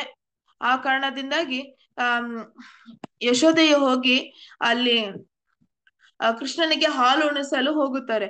ಇಲ್ಲಿ ಪದ್ಮಗಂಧ ಹಾಲು ಆ ಹಸುವಿನ ಹಾಲು ಹೋಗಿ ಏನ್ ಅನ್ಸ್ಕೊಂತದೆ ಅಂದ್ರೆ, ಇಲ್ಲಿ ಯಶೋದ ಹೋಗಿ ಕೃಷ್ಣನಿಗೆ ಹಾಲು ಉಣಿಸಿದರೆ ನಮ್ಮದೇನೋ ಗತಿ, ನಾವೇನೋ ನಮಗೆ ಕೃಷ್ಣ ಹೋಗಿ ಕುಡಿಯಲ್ಲ ಅಂತ ಹೇಳ್ಬಿಟ್ಟು ತುಂಬಾ ಬೇಜಾರಿಂದ ಅವೆಲ್ಲ ಹೋಗಿ ಬೆಂಕಿಗೆ ಹಾರಲು ಪ್ರಯತ್ನಿಸುತ್ತವೆ. ಆ ಸಮಯದಲ್ಲಿ ಯಶೋದೆಯು ಕೃಷ್ಣನನ್ನು ಅಲ್ಲಿ ಅರ್ಧದಲ್ಲಿಯೇ ಬಿಟ್ಟು ಅಲ್ಲಿ ಆ ಪದ್ಮಗಂಧ ಹಾಲನ್ನು ಕುದಿಯಲು ಬಿಡದೆ ನೋಡಿಕೊಳ್ಳುತ್ತಾರೆ. ಇದರಿಂದ ಕೃಷ್ಣನಿಗೆ ತುಂಬಾ ಸಿಟ್ಟು ಬಂದು ಅಲ್ಲಿ ಎಲ್ಲ ಮಡಕೆಯನ್ನು ಬೆಣ್ಣೆ ತುಂಬಿದ ಮಡಕೆಯನ್ನು ಒಡೆದು ಹಾಕಿ ಅದನ್ನು ಕೆಲವೊಂದು ಹೋಗಿ ಕೋತಿಗೆ ಮತ್ತೆ ಎಷ್ಟೋ ಪ್ರಾಣಿಗಳಿಗೆಲ್ಲ ನೀಡುತ್ತಾರೆ. ಆದ ಕಾರಣ ಆದ್ರೆ ಇದು ಹೋಗಿ ಒಂದು ಒಟ್ಟಾರದ ಮೇಲೆ ಅಂದ್ರೆ ಒಂದು ಒಂದು ಗುಂಡಿಯ ಮೇಲೆ ಅದು ಮಾಡಿರ್ತಾರೆ. ಆದ ಕಾರಣದಿಂದ ಯಶೋದೆಯ ಹೋಗಿ ಇದು ಹೋಗಿ ನೀನು ಮತ್ತೆ ನಿನ್ನ ಒಂದು ಗೆಳೆಯನೊಂದಿಗೆ ನೀನು ಮಾಡಿದೀಯಲ್ಲ, ಆದ ಕಾರಣ ನಿಮ್ಮಿಬ್ಬರನ್ನು ಒಂದೇ ಕಡೆ ಕಟ್ಟಿ ಹಾಕಿದ್ದಾನೆ ಎಂದು ಅಲ್ಲಿ ಅವರನ್ನು ಕಟ್ಟಿ ಹಾಕುತ್ತಾರೆ. ಮತ್ತೆ ಅಲ್ಲಿ ಕಟ್ಟಿ ಹಾಕಿದಾಗ ಅಲ್ಲಿ ಬರೀ 2 ಬೆರಳುಗಳಷ್ಟು ಕಡಿಮೆ ಅಲ್ಲಿ ದಾರ ಚಿಕ್ಕದಾಗುತ್ತಾ ಇತ್ತು. ಏನಂದ್ರೆ ಅಲ್ಲಿ ಹೋಗಿ ಕೃಷ್ಣ ಮತ್ತು ಗುರು ಗೌರಾಂಗರ ಒಂದು ಕೃಪೆ ಮತ್ತೆ ಇನ್ನೊಂದು ಒಂದು ಪರಿಶ್ರಮ, ಈ 2 ಬೆರಳುಗಳಷ್ಟು ಹರೇ ಕೃಷ್ಣ ಕಡಿಮೆ ಆಗುತ್ತಾ ಇತ್ತು. ಸೊ ಆದ ಕಾರಣದಿಂದಾಗಿ ಎಷ್ಟೇ ಒಂದು ದಾರ ಕಟ್ಟಿದರೂ ಆಗ್ತಲ್ಲ ಇತ್ತು. ನಂದ ಯಶೋಧರ ಹತ್ರ ಹೋಗಿ ತುಂಬಾ ಹಸುಗಳಿದ್ರು, ಅವೆಲ್ಲದರ ಹಸುಗಳ ದಾರವನ್ನು ಸೇರಿಸಿದರು ಬರೀ 2 ದಾರ ಬೆರಳುಗಳಷ್ಟು ಕಡಿಮೆ ಆಗುತ್ತಾ ಇತ್ತು. ಕೊನೆಗೆ ಯಾವಾಗ ಯಶೋದೆಗೆ ತನ್ನ ಪರಿಶ್ರಮದಿಂದ ಸುಸ್ತಾಗುತ್ತದೆ, ಆ ಸಮಯದಲ್ಲಿ ಕೃಷ್ಣ ಯಶೋದ ಕೈಯಲ್ಲಿ ಕಟ್ಟಿಸಿಕೊಳ್ಳುತ್ತಾನೆ. ಹೀಗೆ ತಳ್ಳಿಕೊಂಡು ಇತ್ತ ಯಶೋದೆ ಹೋಗಿ ಬೆಣ್ಣೆ ಕಡಿಯುವ ಸಮಯದಲ್ಲಿ ಇಲ್ಲಿ ತಳ್ಳಿಕೊಂಡು ಹೋಗಿ 2 ಅರ್ಜುನ ಮರಗಳ ಎದುರುಗಡೆ ಈ ವಟಾರು ಹೋಗಿ ಸಿಕ್ಕಿ ಹಾಕಿರ್ತಾರೆ. ಆದ್ರೆ ಕೃಷ್ಣ ಹೋಗಿ ಇವರೇ ಎಷ್ಟು ಶಕ್ತಿಯಿಂದ ಎಳಿತಾರೆ ಅಂದರೆ ಅವೆರಡು ಮರಗಳು ಹೋಗಿ ಕೆಳಗಡೆ ಬರ್ತದೆ, ಬಿದ್ದ ಕೆರಳಿಂದ ನೆಲಕ್ಕೆ ಉರುಳುತ್ತವೆ. ಸೊ ಈ ಮರಗಳು ಎಷ್ಟು ಗಟ್ಟಿಯಾಗಿರ್ತಾವ ಅಂದ್ರೆ ಇದನ್ನ ಹೋಗಿ ಬೀಳ್ಸಕ್ಕೆ ಒಂದು ತುಂಬಾ ಕಷ್ಟ ಆಗ್ತದೆ. ಆದರೆ ಕೃಷ್ಣ ಹೋಗಿ ಅಲ್ಲಿ ಇದನ್ನ ಬೀಳ್ಸಿದ್ನ ಕೆಲವೊಂದು ಗೋಪ ಬಾಲಕರು ನೋಡಿರ್ತಾರೆ. ಅದೇ ಸಮಯದಲ್ಲಿ ಇಬ್ಬರು ಸ್ವರ್ಗದಿಂದ ಬಂದ ಯುವಕರು ಸ್ವರ್ಗದಿಂದ ಕಾಣಿಸುವಷ್ಟು ಯುವಕರು ಅಲ್ಲಿ ಆ ಮರದಿಂದ ಹೊರಗಡೆ ಬರುತ್ತಾರೆ. ಅವರು ಹೋಗಿ ಕೃಷ್ಣನಿಗೆ ತಮ್ಮ ಒಂದು ಪ್ರಾರ್ಥನೆಯನ್ನು ಸಲ್ಲಿಸುತ್ತಾರೆ. ನಮಾಮೀಶ್ವರಂ ಸಚ್ಚಿದಾನಂದ ರೂಪಂ ಲಸತ್ ಕುಂಡಲಂ ಗೋಕುಲೆ ಬ್ರಾಜಮಾನಂ ಯಶೋದಾಭಿ ಯೋಲೋಲ ಲಾದವಮಾನಂ ಪರಾಂತಿಷ್ಟ ಮತ್ಯಂತತೋ ನೃತ್ಯ ಗೋಪ್ಯ. ಇದೇ ಹೋಗಿ ನಾವು ಕಾರ್ತಿಕ ಮಾಸದಲ್ಲಿ ಹಾಡುವ ದಾಮೋದರ ಅಷ್ಟಕ ಆಗುತ್ತದೆ. ಇದು ಹೋಗಿ ನಲಕುಬೇರ ಮತ್ತು ಮಣಿಗ್ರೀವ ಇವರಿಬ್ಬರು ಕುಬೇರನ ಮಕ್ಕಳಾಗಿದ್ದು, ಆದ್ರೆ ಋಷಿಗಳಿಗೆ ತಮ್ಮ ಒಂದು ಗೌರವ ನೀಡದಿದ್ದ ಕಾರಣದಿಂದಾಗಿ ಅವರು ಹೋಗಿ ಶಾಪಗ್ರಸ್ತರಾಗ್ತದೆ.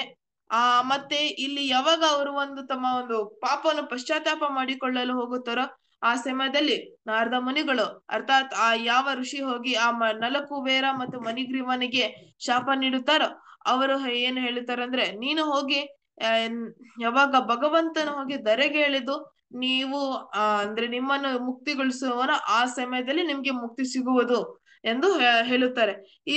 ಇಲ್ಲಿ 2 ಮರಗಳು ಉರುಳುವುದನ್ನು ನೋಡಿ ಇಲ್ಲಿ ಎಲ್ಲರಿಗೂ ನಂದ ಗೋಕುಲ ವಾಸಿಗಳಿಗೆ ಒಂದು ಆಶ್ಚರ್ಯವಾಗಿರುತ್ತದೆ. ಹೇಗೆ ಇಷ್ಟು ಒಂದು ಸಣ್ಣ ಪುಟ್ಟ ಬಾಲಕ 2 ದೊಡ್ಡ ಯಾಮಲ ಅರ್ಜುನ ಮರಗಳನ್ನು ಊರ ನೆಲಕ್ಕೆ ಉರುಳಿಸಿದ್ದಾನೆ ಅಂದು ಎಲ್ಲರಿಗೂ ಆಶ್ಚರ್ಯರಾಗಿರ್ತಾರೆ. ಕೆಲವೊಂದು ಅಲ್ಲಿ ಇದ್ದ ಗೋಪ ಬಾಲಕರು ಯಾರು ಈ ಒಂದು ಅದ್ಭುತ ಲೀಲೆಯನ್ನು ನೋಡಿದಾರೋ ಅವರು ಏನ್ ಹೇಳಿದ್ದಾರೆ ಅಂದ್ರೆ ಇದು ಹೋಗಿ ಸ್ವಯಂ ಕೃಷ್ಣನೇ ಮಾಡಿದ್ದು ಅಂತ. ಆದ್ರೆ ಇತ್ತ ಕೃಷ್ಣನು ಮೊದಲೇ ಒಂದು ಸಣ್ಣ ಬಾಲಕ, ಅವನು ಹೋಗಿ ಇಷ್ಟು ಒಂದು ದೊಡ್ಡ ಏನು ಕಾರ್ಯವನ್ನು ಹೇಗೆ ಮಾಡಾಕ್ತಾನೆ ಅಂತ ಅಂದ್ಕೊಂತಾರೆ. ಸೊ ಆ ಸಮಯದಲ್ಲಿ ಇದು ಆ ಸಮಯದಲ್ಲಿ ನಂದ ಮಹಾರಾಜರಿಗೆ ಒಂದು ನೆನಪಾಗ್ತದೆ. ಏನಂದ್ರೆ ಕೃಷ್ಣನ ಒಂದು ನಾಮಕರಣದ ಸಮಯದಲ್ಲಿ ಗರ್ಗ ಮುನಿಗಳು ಬಂದು ಏನ್ ಹೇಳಿರ್ತಾರಂದರೆ, ನಿಮ್ಮ ಪುತ್ರನು ಹೋಗಿ ಒಬ್ಬ ಸ್ವಯಂ ದೇವರೇ ದರೆಗಿಳ್ದಿದ್ದು ಎಂದು ಹೇಳಿರ್ತಾರೆ. ಸೊ ಅದಕ್ಕೆ ಕಾಣ್ತಿದ್ದಾಗೆ ಅವರಿಗೆ ನೆನಪಾಗಿ ಆದ್ರೇನೋ ಅದನ್ನ ಹೇಳದೆ ಲೀಲೆಯನ್ನು ಆನಂದಿಸುತ್ತಾ ಇರ್ತಾರೆ. ಸೊ ಆದ ಕಂಡಿದ್ದಾಗೆ ಅವ್ರು ಏನ್ ಅಂದುಕೊಳ್ತಾರೆ ಅಂದ್ರೆ, ನಂದು ಗೋಕುಲದಲ್ಲಿ ಹೋಗಿ ಏನೋ ಒಂದು ದುಷ್ಟಶಕ್ತಿ ಇರಬೇಕು, ಆದ ಕಾರಣದಿಂದಾಗಿ ನಾವು ಹೋಗಿ ಇಲ್ಲೇ ಸಮೀಪದಲ್ಲಿರುವ ವೃಂದಾವನಕ್ಕೆ ನಾವು ಸೇರಬೇಕು ಎಂದು ಎಲ್ಲರೂ ಅಂದ್ಕೊಂತಾರೆ.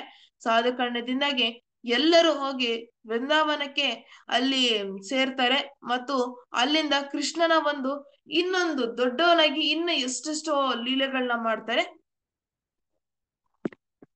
ಹರೇ ಕೃಷ್ಣ. ಎಲ್ಲರಿಗೂ ಧನ್ಯವಾದಗಳು. ನನ್ನಿಂದ ಒಂದು ಏನೇ ತಪ್ಪಾದರೂ ನನಗೆ ಕ್ಷಮಿಸಿ. ಮತ್ತು ಈ ಅವಕಾಶ ಕೊಟ್ಟ ಮುರಳಿ ಮಾಧವ್ ಪ್ರಭುಗೆ ನಾನು ಧನ್ಯವಾದ ಹೇಳಲು ಬಯಸ್ತೇನೆ. ಹರೇ ಕೃಷ್ಣ ಪ್ರಭುಜಿ. ಶ್ರೀಲ ಪ್ರಭುಪಾದ್ ಕಿ ಜೈ. ಶ್ರೀಮದ್ ಭಾಗವತಂ ಕಿ ಜೈ. ಶ್ರೀಮದ್ ಭಾಗವತಂ ಗ್ರಂಥರಾಜ್ ಕಿ ಜೈ. ವಂಚಾಕಲ್ಪತರುಭ್ಯಶ್ಚ ಕೃಪಾ ಸಿಂಧುಭ್ಯೇವ ಚ ಪತಿತಾನಾಂ ಪಾವನೇಭ್ಯೋ ವೈಷ್ಣವೇಭ್ಯೋ ನಮೋ ನಮಃ. ಹರೇ ಕೃಷ್ಣ. ನಂದಿಂದ ಏನೇ ತಪ್ಪಾದ್ರೂ ಎಲ್ಲರೂ ಕ್ಷಮಿಸಿ. ಹರೇ ಕೃಷ್ಣ ಪ್ರಭುಜಿ. ತುಂಬಾ ಖುಷಿ ಆಗ್ತಾ ಇದೆ ಪ್ರಭುಜಿ, ಇಷ್ಟು ಚಿಕ್ಕ ಏಜ್ಗೆ ಎಷ್ಟು ಚೆನ್ನಾಗಿ ಕೃಷ್ಣನ ವೈಭವ ಹೇಳ್ತಾ ಇದ್ದೀರಾ.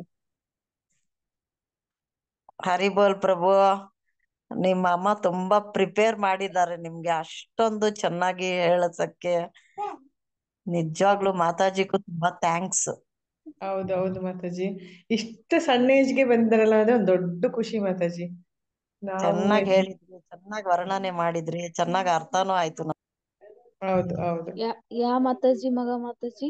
ನನ್ ಲೇಟ್ ಆಯ್ತು. ಪ್ರಾಣಕೇಶವಿ ಮಾತಾಜಿ ಲೀಲಾಮೃತ ಮಾಡ್ತಾರಲ್ಲ ಮಾತಾಜಿ, ಲೀಲಾಮೃತ ಪ್ರಭುಪಾದರು ಲೀಲಾಮೃತ ಮಾಡ್ತಾರಲ್ಲ ಅವರು.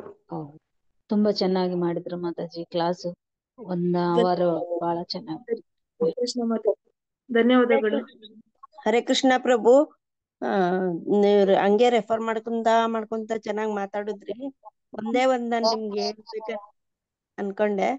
ಮಧ್ಯೆ ಸ್ವಲ್ಪ ಬೇಕಾದ್ರೆ ನೀರ್ ಕುಡೀರಿ ಪ್ರಭು. ನಿಮ್ಗೆ ಅದನ್ ಪಾಪ ಸ್ವಲ್ಪ ಒಂಥರ ಆಯ್ತೇನ. ತುಂಬಾ ಚೆನ್ನಾಗ್ ಮಾಡಿದ್ರಿ. ಮಿಥುನ್ ಪ್ರಭುಜಿಗೆ ಹರಿ ಬೋಲ್ ಹರಿ ಬೋಲ್ ಹರಿ ಬೋಲ್. ಹರೇ ಕೃಷ್ಣ. ಆಶೀರ್ವಾದದಿಂದನೇ ಒಂದು ಕಾರ್ಯಕ್ರಮ ಚೆನ್ನಾಗಿ ನಡೆದೋಯ್ತು ಮಾತಾಜಿ. ಹರೇ ಕೃಷ್ಣ. ಮಧ್ಯದಲ್ಲಿ ನೀರು ಕುಡಿದು ನಿಧಾನವಾಗಿ ಮಾಡ್ಬೋದು ಪ್ರಭುಜಿ. ನೀವು ಒಳ್ಳೆ ಸ್ಥಾನದಲ್ಲಿ ಇದ್ದೀರಲ್ಲ, ನಿಧಾನವಾಗಿ ಮಾಡ್ಬೋದು ಪ್ರಭುಜಿ. ಬಹಳ ಚೆನ್ನಾಗಿ ಮಾಡಿದ್ರಿ. ಹರೇ ಕೃಷ್ಣ ಮಿಥುನ್ ಪ್ರಭುಜಿ. ತುಂಬಾ ಚೆನ್ನಾಗಿತ್ತು ಪ್ರಭುಜಿ ಕ್ಲಾಸ್. ತುಂಬಾ ಚೆನ್ನಾಗಿ ಪ್ರಿಪೇರ್ ಆಗಿದ್ದೀರಾ. ಹರೇ ಕೃಷ್ಣ. ಹರೇ ಕೃಷ್ಣ. ಹರೇ ಕೃಷ್ಣ ಪ್ರಭುಜಿ, ಬಹಳ ಅರ್ಥ ಹಾಗೆ ಎಲ್ಲ ಹೇಳಿದಕ್ಕೆ ತುಂಬಾ ದಂಡವಾದ ಪ್ರಣಾಮಗಳು. ಹರೇ ಕೃಷ್ಣ. ಅಭಿನಂದನೆಗಳು ಪ್ರಭುಜಿ, ತುಂಬಾ ಚೆನ್ನಾಗಿ ಹೇಳಿದ್ರಿ. ನಾನು ಹೇಳಕ್ ಪದಗಳೇ ಇಲ್ಲ. ಗುರು ಮಹಾರಾಜರ ಹೇಳಿರೋ ಮಾತು ಆಗ್ತಾ ಇದೆ. ಗುರು ಮಹಾರಾಜರ ಎಲ್ಲ ಶಿಷ್ಯರು ಪರಮಹಂಸರಾಗ್ಬೇಕಂತೆ, ಅವರ ಶಿಷ್ಯರು ಆಚಾರ್ಯರಾಗ್ಬೇಕಂತೆ ಅನ್ನುವಂಥದ್ದು ಮಾತನ್ನ ವಿಶೇಷವಾಗಿ ನೀವು ಮತ್ತೆ ನಿಮ್ಮ ತಂದೆ ತಾಯಿಗಳು ಅದನ್ನ ಕಾರ್ಯರೂಪದಲ್ಲಿ ಮಾಡಿ ತೋರಿಸ್ತಿದ್ದೀರಿ. ಇದು ಗುರು ಮಹಾರಾಜರ ಭವಿಷ್ಯವಾಣಿ ನೋಡ್ರಿ. ಹಂಗೆ ಮಾಡ್ತಿದ್ದೀರಿ. ಅಷ್ಟೇ ಅಲ್ಲ, ಎಲ್ಲ ಭಕ್ತರಲ್ಲಿ ಮಾಹಿತಿಗೋಸ್ಕರ ಹೇಳ್ತಿದ್ದೀರಿ. ಶಿವಪ್ರಾಣಕೇಶವಿ ಮಾತಾಜಿಯವರು ಆನ್ಲೈನ್ ನಲ್ಲಿ ಇದೇ ತರದ್ದು ತಮ್ಮ ಮಗನ್ಗೆ ಅಷ್ಟೇ ಟ್ರೈನ್ ಅಪ್ ಮಾಡಿಲ್ಲ. ಅವರು ಈ ತರದ್ದು ಹಲವಾರು ಮಕ್ಕಳನ್ನ ಆನ್ಲೈನ್ ಕ್ಲಾಸಲ್ಲಿ ಮಾತಾಜಿಯವರು ಟ್ರೈನ್ ಮಾಡ್ತಿದ್ದಾರೆ. ತಾವು ತಮ್ಮ ಕುಟುಂಬದಲ್ಲಿ ತಮ್ಮ ಪರಿಚಯಸ್ಥರು ಇದೇ ತರ ಮಕ್ಕಳನ್ನ ಮಾತಾಜಿಯವರ ಆನ್ಲೈನ್ ಕ್ಲಾಸಿಗೆ ತಾವು ಕೂಡ ಸೇರಿಸ್ಬೇಕು. ಈ ಸೇರಿಸಿದ್ರೆ ಅವ್ರನ್ನು ಕೂಡ ಮಾತಾಜಿಯವರು ಇದೇ ತರ ಟ್ರೈನ್ ಅಪ್ ಮಾಡುವಂತ ದೊಡ್ಡ ಮನಸ್ಸು ಮಾತಾಜಿಯವರು ತಮ್ಮ ಮಗನಿಗೆ ಮಾಡ್ತಿಲ್ಲ ಮಾತಾಜಿಯವರು. ಇದು ವಿಷಯ. ಯಾರಿಗಾದ್ರೂ ಆಸಕ್ತಿ ಇದ್ರೆ, ಆಸಕ್ತಿ ಅಲ್ಲ, ದಯವಿಟ್ಟು ಆಸಕ್ತಿ ಬೆಳೆಸ್ಕೊಳ್ಳಿ. ಮಾತಾಜಿಯವರ ಆನ್ಲೈನ್ ಕ್ಲಾಸಿಗೆ ಸೇರಿಸಿ. ನೋಡಿ, ನಮ್ಮ ವರ್ಮವಲ್ಲೂ ಕೂಡ ಪ್ರತಿ ಶನಿವಾರ ಬಂದು ಮಾತಾಜಿಯವರು ಇದೇ ತರ ಮಕ್ಕಳಿಗೆ ಕ್ಲಾಸ್ ಕೊಡಕ್ಕೆ ಶುರು ಮಾಡಿದ್ದಾರೆ. ಈಗ ಜಸ್ಟ್ ಪ್ರಾರಂಭ ಮಾಡಿದ್ದಾರೆ. ಬಹಳ ವರ್ಷಗಳಿಂದ ಆನ್ಲೈನ್ ಅಲ್ಲಿ ಮಾಡ್ತಿದ್ದಾರೆ ಮಾತಾಜಿಯವರು. ತಾವು ಕೂಡ ತಮ್ಮ ಮಕ್ಕಳನ್ನ, ಮೊಮ್ಮಕ್ಕಳನ್ನ ಇವನ್ನೆಲ್ಲ ಸೇರಿಸಬಹುದು. ಮಾತಾಜಿಯವರು ಇದೇ ತರ ಟ್ರೈನ್ ಅಪ್ ಮಾಡ್ತಾರೆ. ತುಂಬಾ ಸಂತೋಷ ಆಗ್ತದೆ ಎಲ್ಲ ಭಕ್ತರಿಗೂ ಕೂಡ. ನಮ್ಮ ಗುಂಪಲ್ಲಿ ಅತ್ಯಂತ ಕಿರಿಯ ಪ್ರವಚನಕಾರರು ಮಿಥುನ್ ಅಭಿನವ್ ಪ್ರಭುಜಿಯವರು. ಹರಿಬಹುದು. ಹರೇ ಕೃಷ್ಣ ಪ್ರಭು. ಈ ಪ್ರೇರಣೆ ಟೈಮ್ ಪ್ರಭುಜಿ, ನಾವ್ ಇಷ್ಟು ಸಣ್ಣ ಚಿಕ್ಕ ವಯಸ್ಸಿಗೆ ಕ್ಲಾಸ್ ಕೇಳ್ತಾ ಇರೋದು 15 ವರ್ಷದಿಂದ ಇದು ಫಸ್ಟ್ ಟೈಮ್ ಪ್ರಭುಜಿ. ತುಂಬಾ ಖುಷಿ ಮೃದಂಗ ಕೂಡ ತುಂಬಾ ಚೆನ್ನಾಗಿ ಬಾರಿಸ್ತಾರ ಪ್ರಭು ಅವರು. ಹೌದು ಮಾತಾಜಿ, ನೋಡಿ ಟ್ರೈನ್ ಅಪ್ ಆಗಿದೆ. ಪ್ರಭು 8ನೇ ಕ್ಲಾಸ್ ವಿದ್ಯಾರ್ಥಿ. ಮತ್ತೆ ಶ್ಲೋಕಗಳು ಕೂಡ ಹೇಳ್ತಾರೆ ಪ್ರಭು. ಹೌದು, ತುಂಬಾ ನೋಡಿ ಈಗ ಶ್ಲೋಕಸ್ ಹೇಳ್ತಾರೆ. ಇಸ್ಕಾನ್ ಮಂಗಳೂರಲ್ಲಿ ಜನ್ಮಾಷ್ಟಮಿ ಪ್ರಯುಕ್ತ ನೋಡಿ ಸ್ಪರ್ಧೆ ನಡೀತು. ಅದರಲ್ಲಿ ಪ್ರಭುಜಿಯವರಿಗೆ ಶ್ಲೋಕ ರಿಸೈಟೇಷನ್ ಅಲ್ಲಿ 2ನೇ ಪ್ರೈಸು, ಹಾಗೇನೆ ಕೀರ್ತನಲ್ಲಿ 3rd ಪ್ರೈಸ್. ಪ್ರಭುಜಿಯವರಿಗೆ 2nd and 3rd ಪ್ರೈಸ್ ಸಿಕ್ಕಿದೆ. ಇದು ರಾಷ್ಟ್ರ ಮಟ್ಟದಲ್ಲಿ. ನೋಡಿ, ಹಂಗೆ ಬಹಳಷ್ಟು ವಿಶೇಷ. ನೋಡಿ, ಪ್ರಭುಜಿಯವರಿಗೆ ಪ್ರವಚನ ಮಾಡಿ ಬಹಳಷ್ಟು ಜನಕ್ಕೆ ಪ್ರೇರಣೆ ಕೊಟ್ಟಿದ್ದಾರೆ ಅಂತ ವೈಯಕ್ತಿಕವಾಗಿ ನಾನಂತ ಭಾವಿಸ್ತೇನೆ. ಮುಂದಿನ ದಿನಗಳಲ್ಲಿ ಇದೇ ಪ್ರೇರಣೆ ಪಡ್ಕೊಂಡು ತಮ್ಮ ಗುಂಪಲ್ಲಿರುವಂತ ಮಕ್ಕಳು, ಇದೇ ವಯಸ್ಸಿನವ್ರನ್ನು ಕೂಡ ಈ ರೀತಿ ದಯವಿಟ್ಟು ಪ್ರೋತ್ಸಾಹಿಸಿ. ಮತ್ತೆ ಅವರು ನೋಡ್ರಿ, ಅಭಿನವ್ ಪ್ರಭು ಹೇಳಿದಷ್ಟು ಇಷ್ಟೊತ್ತೆಲ್ಲ ಹೇಳ್ಬೇಕಾಗಿಲ್ಲ. 10-15 ನಿಮಿಷ ಮಾತಾಡ್ಲಿ ಸಾಕು. ನೋಡಿ, ಏನು ಇಲ್ಲ, ಶಯನಾರತಿ ಕಂಠಪಾಠ ಮಾಡಿಸಿ ನರಸಿಂಹಾರತಿ ಕಳಿಸ್ಕೊಡಿ, ಅಲ್ಲಿಂದ ಪ್ರಾರಂಭ ಮಾಡಿಸೋಣ. ಆಮೇಲೆ ಒಂದು 10-15 ನಿಮಿಷದ ಲೀಲೆಯನ್ನ ಹೇಳಿದ್ರೂ ಕೂಡ ಸಾಕು. ನೋಡಿ, ಆ ಥರದ್ದು ಕೂಡ ಪ್ರಯತ್ನ ಮಾಡಿ. 10-15-20 ನಿಮಿಷ ಅಷ್ಟೇನೆ. ಈಗ ಮಿಥುನ್ ಪ್ರಭುಜಿಯವರು ಪಾಪ ನೋಡಿ 1 ಗಂಟೆಗಿಂತಲೂ ಹೆಚ್ಚು ಸಮಯ ಒಂದೇ ನಿರರ್ಗಳವಾಗಿ ಮಾತಾಡಿದ್ರು. ನೋಡಿ, ತಾಯಂದ್ರಿಗೆ ಅನುಕಂಪ ನೋಡಿ, ನೀರು ಕುಡಿಬೇಕಿತ್ತು ಅನಿಸ್ತಿದೆ ಅಲ್ವಾ. ನೋಡಿ, 10-15 ನಿಮಿಷ ಯಾರಾದ್ರೂ ಪ್ರವಚನ ಕೊಡುವಂಥವ್ರನ್ನು ಕೂಡ ದಯವಿಟ್ಟು ನೀವು ಪ್ರೋತ್ಸಾಹ ಮಾಡಿ. ಹರೇ ಕೃಷ್ಣ. ನನಗೆ ಇನ್ನೇನು ಹೆಚ್ಚಿಗೆ ಮಾತಾಡಕ್ಕೆ ಪದಗಳೇ ಇಲ್ಲ. ಇನ್ನು ಭಕ್ತರು ಯಾರಾದ್ರೂ ಏನಾದ್ರು ಹೇಳ್ತೀರಿ ಅಂದ್ರೆ ದಯವಿಟ್ಟು ಹೇಳ್ಬಹುದು. ಹರೇ ಕೃಷ್ಣ. ಕೊನೆಯಲ್ಲಿ ಹರೇ ಕೃಷ್ಣ ಪ್ರಭು. ಹೇಳಿ ಮತ್ತೆ.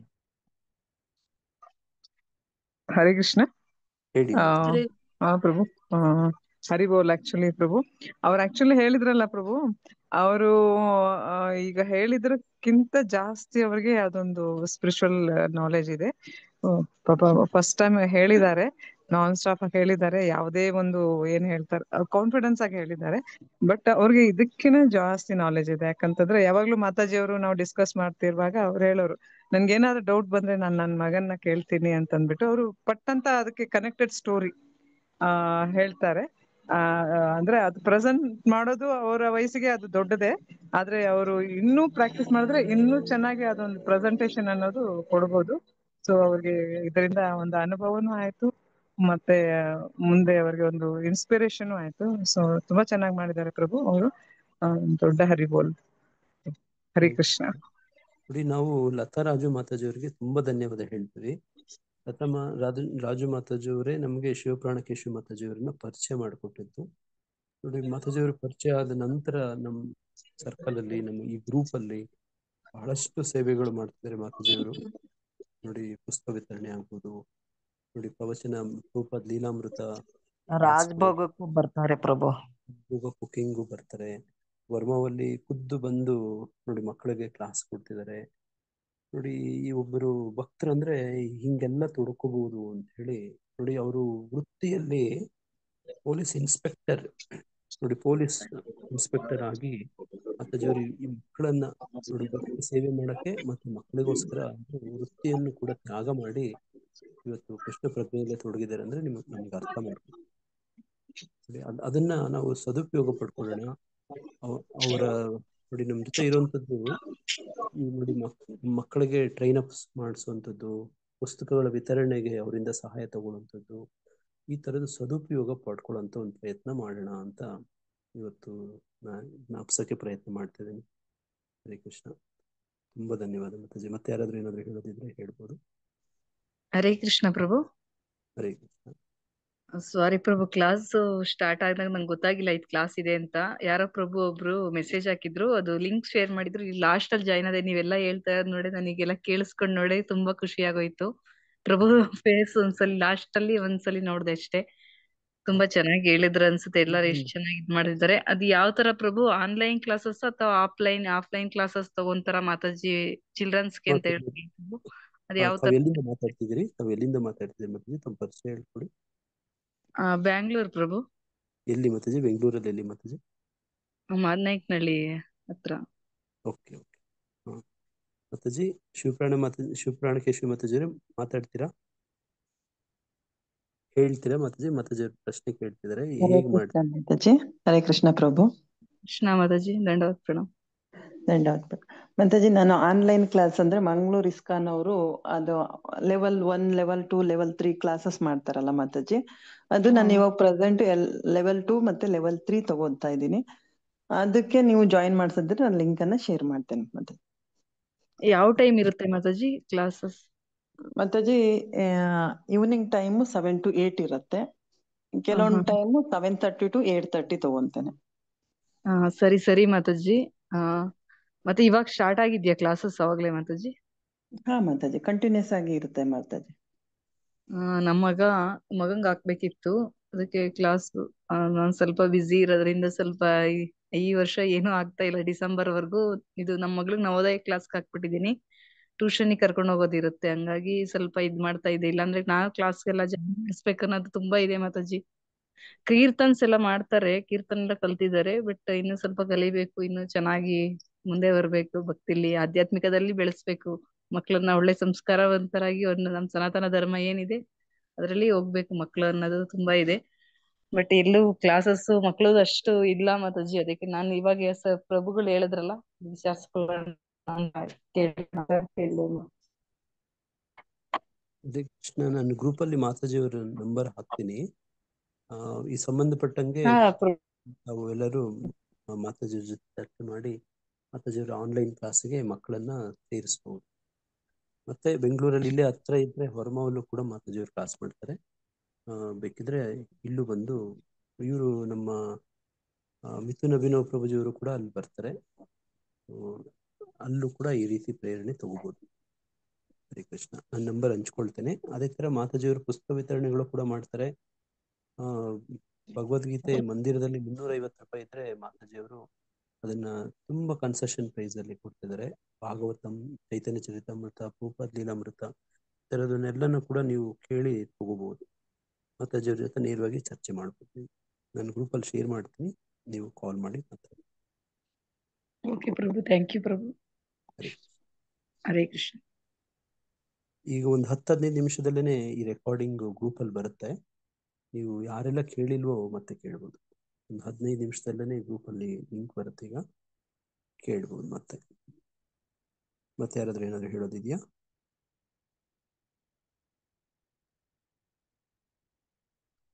ಹರೇ ಕೃಷ್ಣ. ಮತ್ತೇನು ಇಲ್ದಿದ್ರೆ ನಾಳೆ ಜನ್ಮಾಷ್ಟಮಿ, ನಿರ್ಜಲ ಉಪವಾಸ ಇರಬೇಕು. ಯಾರಿಗೆಲ್ಲ ಸಾಧ್ಯ ಇದೆಯೋ ದಯವಿಟ್ಟು ಇರಿ. ನಾನು ಗ್ರೂಪ್ ಅಲ್ಲಿ ಈಗ ಹಾಕಿದ್ದೀನಿ. ಎಷ್ಟು ಪುಣ್ಯ ಒಂದು ಜನ್ಮಾಷ್ಟಮಿ ವ್ರತ ಮಾಡುವಂಥದ್ದು ಎಷ್ಟಕ್ಕೆ ಸಮ ಅಂತ ಇದೆ ಅದರಲ್ಲಿ. ಯಾರಾದ್ರೂ ಹೇಳ್ತೀರಾ?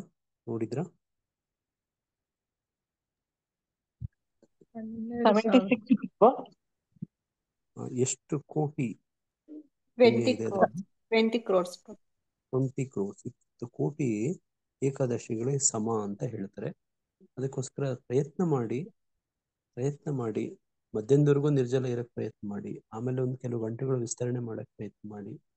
ಸಾಧ್ಯವಾದ್ರೆ ನಿರ್ಜಲನೇ ಇರ್ರಿ. ಇಲ್ಲಿದ್ರೆ ಕೊನೆ ಪಕ್ಷ ನೀರಾದ್ರೂ ತಗೊಂಡು ಇರಕ್ ಟ್ರೈ ಮಾಡಿ. ಇಲ್ಲದಿದ್ರೆ ಕೊನೆ ಪಕ್ಷ ಏಕಾದಶಿ ವ್ರತ ಅದ್ರ ತರ ಇರ್ಬೋದು. ಭಾನುವಾರ ಮಧ್ಯಾಹ್ನ 12 ಗಂಟೆವರೆಗೂ ಉಪವಾಸ ಇರಬೇಕು. 12 ಗಂಟೆ ಶನಿವಾರ ಮಧ್ಯರಾತ್ರಿ 12 ಗಂಟೆಗೆ ನಿರ್ಜಲ ಏಕಾದಶಿಯನ್ನ ಮುರಿಬಹುದು. ನಿರ್ಜಲ ಅಂದ್ರೆ ಯಾರು ನೀರೇ ತಗೊಂಡಿಲ್ವೋ ಅವರು ಬರೀ ನೀರು ತಗೊಂಡು ಮತ್ತೆ ಏಕಾದಶಿ ಪ್ರಸಾದವನ್ನು ತಗೊಂಡು ವ್ರತವನ್ನ ಮುರಿಬಹುದು. ಆಮೇಲೆ ಮತ್ತೆ ನಾಳೆ ಬೆಳಗ್ಗೆ ಏನು ಊಟ ಮಾಡಬಾರ್ದು. ನೀವು ಕಂಟಿನ್ಯೂ ಮಾಡ್ತೀವಿ ಹೊಟ್ಟೆ ಇದೆ ಅಂತಂದ್ರೆ ಬೇಕಾದ್ರೆ ಏಕಾದಶಿನೇ ತಗೋಬಹುದು. ಭಾನುವಾರ ಮಧ್ಯಾಹ್ನ 12 ಗಂಟೆವರೆಗೂ ಅನ್ನ ಪ್ರಸಾದವನ್ನು ತಗೋಬಾರ್ದು. ಹರೇ ಕೃಷ್ಣ. ಇದು ಮಾಹಿತಿ. ಬಾಕಿ ಭಕ್ತಿ ಸೇವೆಗಳಲ್ಲಿ ನಿಮ್ಗೆ ಎಲ್ಲೆಲ್ಲ ಹತ್ರ ಇದೆಯೋ ಇದೆಲ್ಲ ತೊಡಗಿಸ್ಕೋಬೇಕು ಅಂತ ಕೇಳ್ಕೊಳ್ತಾರೆ. ಹರೇ ಕೃಷ್ಣ. ಅದ್ರ ಜೊತೆಗೆ ಇವತ್ತು ವಿಶೇಷ ದಿನ. ನಮ್ಮ ಗುಂಪಿನ ಹಿರಿಯ ಭಕ್ತರಾದಂಥ ಶ್ರೀಮತಿ ಜಯದಾಯಿನಿ ವಿಮಲಾ ಮಾತಾಜಿಯವರ ಜನ್ಮದಿನ. ಮಾತಾಜಿಯವರು ನಮ್ಮ ಜೊತೆ ಹೇಳ್ಕೊಳ್ಳೇ ಇಲ್ಲ. ಅವ್ರ ಜೊತೆ ವರ್ಮ ಅವ್ರ ಜೊತೆನೇ ಅವರು ಬರ್ಡೇ ಸೆಲೆಬ್ರೇಟ್ ಮಾಡ್ಕೊಂಡಿದ್ದಾರೆ ಮಾತಾಜಿಯವರು. ನನಗೂ ಗೊತ್ತಿಲ್ಲ ಪ್ರಭು, ಸಾಯಂಕಾಲ ಹೇಳಿದ್ರು. ನೋಡಿ, ನಮ್ಮ ಶ್ವೇತಾ ಮಾತಾಜಿಯವರು ತಪ್ಪಿದೆ ಇಲ್ಲಿ. ಶ್ವೇತಾ ಮಾತಾಜಿಯವರು ಪ್ರತಿಯೊಬ್ಬ ಭಕ್ತರಿಗೂ ದಯವಿಟ್ಟು ಕಾಲ್ ಮಾಡ್ಬೇಕು. ಪ್ರಭುಜಿ ಹೇಳಿಲ್ಲ ಪ್ರಭುಜಿ, ಯಾರು ನನಗೆ ಗೊತ್ತಾಗಿಲ್ಲ ಪ್ರಭುಜಿ. ಯಾರಿಗಾದ್ರೂ ಈ ಸೇವೆನ ಬೇರೆ ಬರೋ 4 ಜನಕ್ಕೆ ಹಚ್ಚಿ ಮಾತಾಜಿ. ನೀವು ಒಬ್ಬರೇ ಮಾಡ್ಬೇಕಪ್ಪ. ಒಂದು ಸ್ವಲ್ಪ 10 ಜನ ಹೇಳಿದ್ರೆ ಯಾರಾದ್ರೂ ನಾನ್ ತಯಾರಾಗ್ತೀನಿ ಪ್ರಭುಜಿ. ಯಾರು ಹೇಳಿಲ್ಲ ಪ್ರಭುಜಿ, ಸಾರಿ ಪ್ರಭುಜಿ. ಮನೆಯವರು ಬರ್ಡೇ ನೀವು ರೆಕಾರ್ಡ್ ಮಾಡ್ಕೊಂಡಿದ್ದೀರಿ. ನಮ್ಮ ಭವ್ಯ ಕೇಳಿ ನೋಡಿ ತಗೊಂಡು ನಿಮ್ಗೆ ಕೊಟ್ಟಿದ್ದಾರೆ. ಅದೇ ತರ ಓಸತಿ ಬರ್ಕೊಂಡಿದ್ರೆ ಹೇಳಿರೋರೇನೋ. ಓಸತಿ ಬರ್ಕೊಂಡಂಗಿಲ್ಲ ಪ್ರಭು, ಇಲ್ಲದ್ರೆ ಹೇಳಿರೋ. ಅದಕ್ಕೆ ಶ್ವೇತಾ ಮಾತಾಜಿಯವರು ಅದನ್ನೇ ಮಾಡ್ತಿದ್ದಾರೆ. ನಮ್ ಬರ್ತಡೇ ಎಲ್ಲ ಹೇಳಿಲ್ಲ ಪ್ರಭುಜಿ, ನಮ್ದೇನು ಗುರು ಸೇವೆ ಮಾಡೋಣಂತೆ. 10 ಜನ ಮಾತಾಜಿ.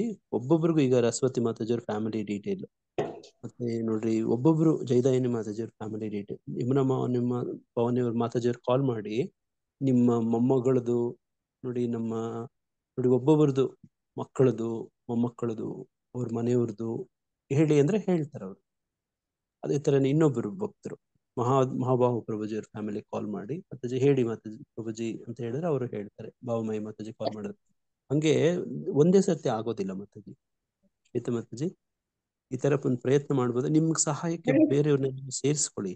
ಆಯ್ತು ಪ್ರಭುಜಿ. ಆದ್ರೆ ನೀವೇ ಎಲ್ಲ ಕೊಡ್ರಿ ಅಂತಿದ್ರಲ್ಲ, ಅವರೇ ಕೊಡ್ತಾರೆ ಅಂತ ಸುಮ್ಮನೆ ಅದೇ ಪ್ರಭುಜಿ. ಇಲ್ಲ, ನಾಳೆ ಕೇಳ್ತೀನಿ ಪ್ರಭುಜಿ ಮೇಲಿಂದ. ಕೊಡೋದಿಲ್ಲ. ಒಂದು 10 ಜನಕ್ಕೆ ಹಚ್ಚಿ 10 ಜನಕ್ಕೆ ಡಿಸ್ಟ್ರಿಬ್ಯೂಟ್ ಮಾಡಿ, ಆಲ್ಫಾಬೆಟಿಕಲ್ ಆರ್ಡರ್ ಪ್ರಕಾರ ಡಿಸ್ಟ್ರಿಬ್ಯೂಟ್ ಮಾಡಿ. ಆಯ್ತು ಪ್ರಭುಜಿ.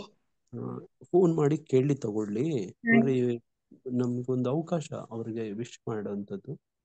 ಇದು ನಮ್ಮ ಶುಭ ಗೌರವಿ ಪ್ರಭುವರು ತುಂಬಾ ಚೆನ್ನಾಗಿ ಮಾಡ್ತಾರೆ ಗದಾಧರ್ ಸರ್ಕಲ್ ಅಲ್ಲಿ. ನಾವು ಕಲ್ತ್ಕೋಬೇಕು. ನೋಡಿ, ಜಯದಾಯಿನಿ ಮಾತಾಜಿಯವರೇ ನಮಗೆ ಡೀಟೇಲ್ಸ್ ಕೊಟ್ಟಿಲ್ಲ ಅಲ್ವಾ? ನೋಡಿ, ಮಾತಾಜಿಯವರು ವರ್ಮಾವಲ್ಲಿ ಬಹಳಷ್ಟು ಸೇವೆಗಳು ಮಾಡ್ತಾರೆ. ಮಾತಾಜಿಯವರು ಒಬ್ಬರು ಮುಂದೆ ಬಂದ್ರೆ ಇಡೀ ಊರ್ನವರೇ ಅವರ ಅನುಸರಿಸ್ತಾರೆ ಅನ್ನುವಂಥದ್ದು ವಿಶೇಷ. ನೋಡಿ, ಬೇರೆ ಎಲ್ಲ ಭಕ್ತರಿಗೂ ಕೂಡ ಪ್ರೇರಣೆ. ಹಂಗಾಗಿ ಅವ್ರಿಗೆ ಗುರು ಮಹಾರಾಜ್ ವಿಶೇಷ ಶಕ್ತಿ ಕೊಟ್ಟಿದ್ದಾರೆ ನೋಡಿ. ಅದು ಬಹಳ ವಿಶೇಷ. ನಾವೆಲ್ಲ ಹೆಮ್ಮೆ ಪಡ್ತೀವಿ, ಅಭಿಮಾನ ಪಡ್ತೀವಿ. ಜಯದಾಯಿನಿ ಮಾತಾಜಿಯವರು ಬಹಳಷ್ಟು ಸೇವೆಗಳು ಮಾಡ್ತಾ ಎಲ್ಲರಿಗೂ ಮಾದರಿ ಆಗಿದ್ದಾರೆ. ಆತರ ಏನಿಲ್ಲ ಪ್ರಭುಜಿ, ನಾನು ಯಾವ ಸೇವೆನಿಲ್ಲ ಪ್ರಭುಜಿ. ನಾನು ನಾಳೆ ಜನ್ಮಾಷ್ಟಮಿ ಸೇವೆಗಳಲ್ಲಿ ನಿಮ್ದು ದೊಡ್ಡ ಪಾತ್ರ ಮಾತಾಜಿ. ರಥಯಾತ್ರೆ, ಜನ್ಮಾಷ್ಟಮಿ ಇವುಗಳಲ್ಲೆಲ್ಲ ಯಾವ್ದಿಲ್ಲ ಪ್ರಭುಜಿ, ನಮ್ದೇನಿಲ್ಲ ಪ್ರಭುಜಿ. ಎಲ್ಲ ಭಗವಂತನ ಗುರುಗಳ ಕರುಣೆ ಅಷ್ಟೇ. ಹಂಗೆ ನನ್ ಜೊತೆ ಸಹಕರಿಸ್ತಾರಷ್ಟೇ ಪ್ರಭುಜಿ. ಸಂತೋಷ ಮಾತಾಜಿ. ಹರೇ ಕೃಷ್ಣ. ನಾವೆಲ್ಲರೂ ಈಗ ನರಸಿಂಹ ಪ್ರಾಣತಿ ಮಾತಾಜಿಯವರ ಜನ್ಮದಿನಕ್ಕೆ ಮತ್ತೆ ಈಗ ನಮಗೆ ಕಾರ್ಯಕ್ರಮ ನಡೆಸಿಕೊಟ್ಟಂತ ಮಿಥುನ್ ಅಭಿನವ್ ಪ್ರಭುಜಿಯವರು ಮತ್ತೆ ಅವ್ರ ಕುಟುಂಬ, ಅವ್ರ ತಮ್ಮ, ಇಡೀ ಕುಟುಂಬಕ್ಕೆ ಭಗವಂತನ ವಿಶೇಷ ಕೃಪೆ ಕೊಡ್ಲಿ ಅಂತ ಹೇಳಿ, ಮತ್ತೆ ನಾಳೆ ಆಗುವಂತ ಜನ್ಮಾಷ್ಟಮಿ ಎಲ್ಲ ಕಡೆ ನಾವು ಏನ್ ಮಾಡ್ತಿದ್ವಿ ಇಡೀ ವಿಶ್ವಾದ್ಯಂತ ನಿರ್ವಿಘ್ನವಾಗಿ ಆಗ್ಲಿ ಅಂತ ನಾವು ಪ್ರಾರ್ಥನೆ ಪೂರ್ವಕವಾಗಿ ಭಕ್ತಿ ಪೂರ್ವಕವಾಗಿ ನಾವು ನರಸಿಂಹ ಪ್ರಣತಿಯನ್ನ ಇವತ್ತಿನ ದಿನ ಹೇಳ್ಬೇಕು. ಅದರ ನಂತರ ಕೊನೆಯಲ್ಲಿ 3 ಸತಿ ಹರೇ ಕೃಷ್ಣ ಮಂತ್ರ ಹೇಳ್ಬೇಕು ಅಂತ ಕೇಳ್ಕೊಳ್ತೇನೆ. ಹರೇ ಕೃಷ್ಣ. ಮಾತಾಜಿ ಕಾರ್ಯಕ್ರಮ ಮುಂದುವರಿಸಿ. ಹರೇ ಕೃಷ್ಣ. ಸಾರಿ ಜಯದಾಯಿನಿ ಮಾತಾಜಿ, ಗೊತ್ತಾಗ್ಲಿಲ್ಲ ನಿಮ್ಗೆ ಇವತ್ತು ಬರ್ತಡೇ ಅಂತ.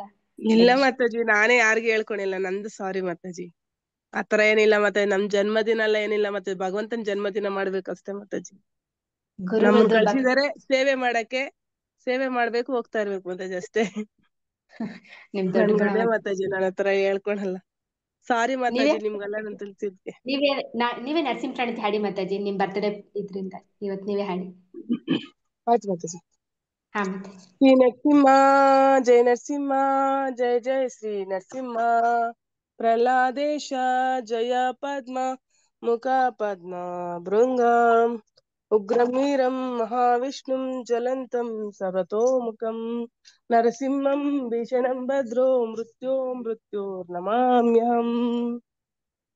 ನಮಸ್ತೆ ನರಸಿಂಹಾಯ ನಮಸ್ತೆ ನರಸಿಂಹಾಯ ಪ್ರಹ್ಲಾದಲಾದದಾಯಿನೇ ಪ್ರಹ್ಲಾದಲಾದದಾಯಿನೇ ಹಿರಣ್ಯಕಶಿಪೂರ್ವಕ್ಷಃ ಶಿಲಟಂಕಾ ನಕಾಲಾಯೇ ಇತೋ ನರಸಿಂಹ ಪರತೋ ನರಸಿಂಹ ಇತೋ ನರಸಿಂಹ ಪರತೋ ನರಸಿಂಹ ಇತೋ ನರಸಿಂಹ ಪರತೋ ನರಸಿಂಹ ಯತೋ ಯಾಮಿತತೋ ನರಸಿಂಹ ಬಹಿ ನರಸಿಂಹೋ ಹೃದಯೇ ನರಸಿಂಹ ಬಹಿ ನರಸಿಂಹೋ ಹೃದಯೇ ನರಸಿಂಹ ನರಸಿಂಹಮದಿಂ ಶರಣಂ ಪ್ರಪದ್ಯೆ ತವ ಕರ ಕಮಲವರೇಣಕಾಂ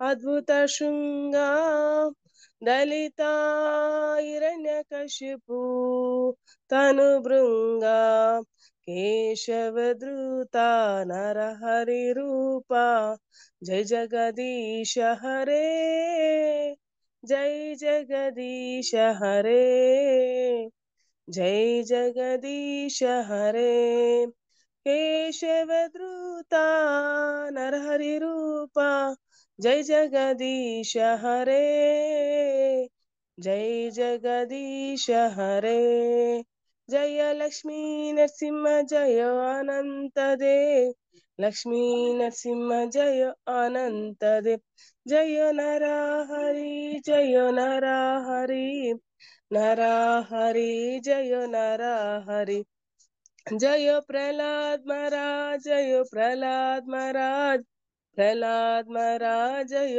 ಭಕ್ತ ಪ್ರಹ್ಲಾದ್ ಜಯ ಜಯ ಪ್ರಭುಪಾದ್ ಪ್ರಭುಪಾದ್ ಪ್ರಭುಪಾದ್ ಜಯ ಜಯ ಪ್ರಭುಪಾದ್ ಜಯ ಜಯ ಗುರುದೇವ್ ಗುರುದೇವ್ ಗುರುದೇವ್ ಜಯ ಜಯ ಗುರುದೇವ್ ನಿತಾಯ ಗೌರ ಹರಿ ಬೋಲ್ ಹರಿ ಬೋಲ್ ಹರಿ ಬೋಲ್ ನಿತಾಯ ಗೌರ ಹರಿ ಬೋಲ್ श्री श्री विघ्न विनाशक नरसिंहदेव की जय श्री भक्तराज प्रहलाद महाराज की जय निताय सीता गौर प्रमदे हरि हरि बोल हरे कृष्ण माताजी ದಂಡೋತ್ ಪ್ರಣಾಮ ಮಾತಾಜಿ ಧನ್ಯವಾದಗಳು ಮಾತಾಜಿ ಎಲ್ಲ ಹರೇ ವೈಷ್ಣವ ಭಕ್ತರಿಗೂ ಮಾತಾಜಿ ಹರೇ ಕೃಷ್ಣ ಮಾತಾಜಿ. ಶ್ರದ್ಧಾ ಭಕ್ತಿಯಿಂದ ನರಸಿಂಹ ಪ್ರಣತೆ ಹಾಡಿದ ಜಯದಾಯಿನಿ ವಿಮಲಾ ದೇವಿ ದಾಸಿ ಮಾತಾಜಿಗೆ ಧನ್ಯವಾದಗಳು. ದಂಡೋತ್ ಪ್ರಣಾಮ ಮಾತಾಜಿ.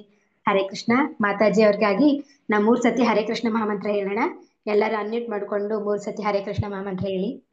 ಹರೇ ಕೃಷ್ಣ ಹರೇ ಹರೇ ಕೃಷ್ಣ ಹರೇ ಕೃಷ್ಣ ಕೃಷ್ಣ ಕೃಷ್ಣ ಹರೇ ಹರೇ ರಾಮ ರಾಮ ರಾಮ ಹರೇ ಹರೇ ಕೃಷ್ಣ ಕೃಷ್ಣ ಹರೇ ಹರೇ ರಾಮ ಹರೇ ರಾಮ ರಾಮ ರಾಮ ಹರೇ ರಾಮ ರಾಮ ಹರೇ ಹರೇ ಹರೇ ಹರೇ ರಾಮ ಹರೇ ರಾಮ ರಾಮ ರಾಮ ಹರೇ ಎಲ್ಲರಿಗೂ ಆಶೀರ್ವಾದಕ್ಕೆ ಧನ್ಯವಾದಗಳು ಮಾತಾಜಿ ದಂಡೋತ್ ಪ್ರಣಾಮ ಎಲ್ಲ ಭಕ್ತರಿಗೂ ನನ್ನ ದಂಡೋತ್ ಪ್ರಣಾಮ ಮಾತಾಜಿ. ಹರೇ ಕೃಷ್ಣ ಮಾತಾಜಿ. ಎಲ್ಲರಿಗೂ ಧನ್ಯವಾದಗಳು ಮಾತಾಜಿ. ಹರೇ ಕೃಷ್ಣ ಹರೇ ಕೃಷ್ಣ ಮಾತಾಜಿ. ಈಗ ಮಲಗು ಮುನ್ನ ಮಾಡೋ ನೆನ್ನೆ ಆನ್ಲೈನ್ ಕಾರ್ಯಕ್ರಮವನ್ನು ಮುಕ್ತಾಯ ಮಾಡೋಣ. ಕಾರ್ಯಕ್ರಮದಲ್ಲಿ ಭಾಗವಹಿಸಿದ ಎಲ್ಲ ವೈಷ್ಣವ ಭಕ್ತರಿಗೂ ಧನ್ಯವಾದಗಳು, ದಂಡೋತ್ ಪ್ರಣಾಮಗಳು. ವಾಂಛಾಕಲ್ಪತರುಭ್ಯಶ್ಚ ಕೃಪಾ ಸಿಂಧು ಭವ್ಯವಚ ಪತಿತಾನಾಂ ಪಾವನೇಭ್ಯ ವೈಷ್ಣವೇಭ್ಯೋ ನಮೋ ನಮಃ. ಅನಂತ ಕೋಟಿ ವೈಷ್ಣವವೃಂದ ಕಿ ಜೈ. ಶ್ರೀಲ ಪ್ರಭುಪಾದ್ ಕಿ ಜೈ. ಗುರು ಮಹಾರಾಜ್ ಕಿ ಜೈ. ಹರೇ ಕೃಷ್ಣ ಪ್ರಭುಜಿ. ಹರೇ ಕೃಷ್ಣ ಮಾತಾಜಿ. ಧನ್ಯವಾದಗಳು, ದಂಡೋತ್ ಪ್ರಣಾಮಗಳು. ಹರೇ ಕೃಷ್ಣ. ಹುಟ್ಟಿದ ಹಬ್ಬದ ಶುಭಾಶಯಗಳು ಮಾತಾಜಿ. ಹರೇ ಕೃಷ್ಣ ಮಾತಾಜಿ. ದಂಡೋತ್ ಪ್ರಣಾಮ ಮಾತಾಜಿ. ದಂಡೋತ್ ಹರೇ ಪ್ರಣಾಮ ಕೃಷ್ಣ ಮಾತಾಜಿ. ಮಾತಾಜಿ. ಕೃಷ್ಣ ಹರೇ ಮಾತಾಜಿ. ಕೃಷ್ಣ ಮಾತಾಜಿ ಎಲ್ಲರಿಗೂ ನನ್ನ ಧನ್ಯವಾದಗಳು ದಂಡೋತ್ ಪ್ರಣಾಮ ಮಾತಾಜಿ. ಹರೇ ಕೃಷ್ಣ ಮಾತಾಜಿ. ದಂಡವತ್ ಪ್ರಣಾಮ. ಹರೇ ಕೃಷ್ಣ ಮಂಗಳ ಮಾತಾಜಿ.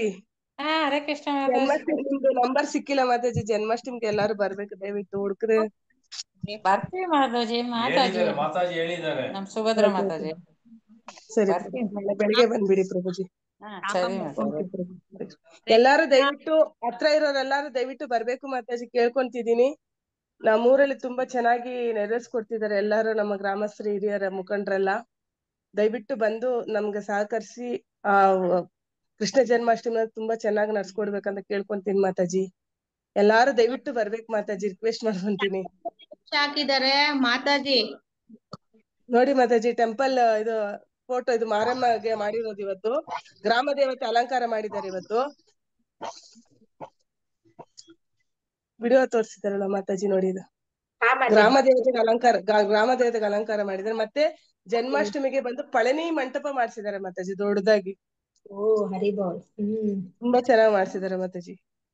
ತರಕಾರಿ ಅಲಂಕಾರ ತುಂಬಾ ಚೆನ್ನಾಗಿದೆ. ಇವಾಗ ನಾಳೆ ಬಂದು ಪಳನಿ ಮಂಟಪ ಅಂದ್ರೆ ದೊಡ್ಡ ಮಂಟಪ ಮಾಡ್ಸಿದ್ದಾರೆ ಮಾತಾಜಿ, ತುಂಬಾ ಚೆನ್ನಾಗಿ. ದಯವಿಟ್ಟು ಹತ್ರ ಇರೋರೆಲ್ಲ ದಯವಿಟ್ಟು ಬರ್ಬೇಕು ಮಾತಾಜಿ, ಕೇಳ್ಕೊಂತೀನಿ. ಯಾವ ಊರ್ ಮಾತಾಜಿ? ಹೊರಮಾವ್ ಮಾತಾಜಿ, ಹೊರಮಾವ್. ಲೊಕೇಶನ್ ಕಳ್ಸ್ತೀನಿ ಮಾತಾಜಿ ನಾನು. ಬೆಂಗಳೂರು ಹೊರಮಾವ್. ಹೊರಮಾವ್. ಮತ್ತೆ ಎಲ್ಲಾರ್ಗು ಬರೋ ಭಕ್ತಾದಿಗಳು ಎಲ್ಲಾರ್ಗು ಅಭಿಷೇಕ ಅವಕಾಶ ಇರುತ್ತೆ ಮಾತಾಜಿ.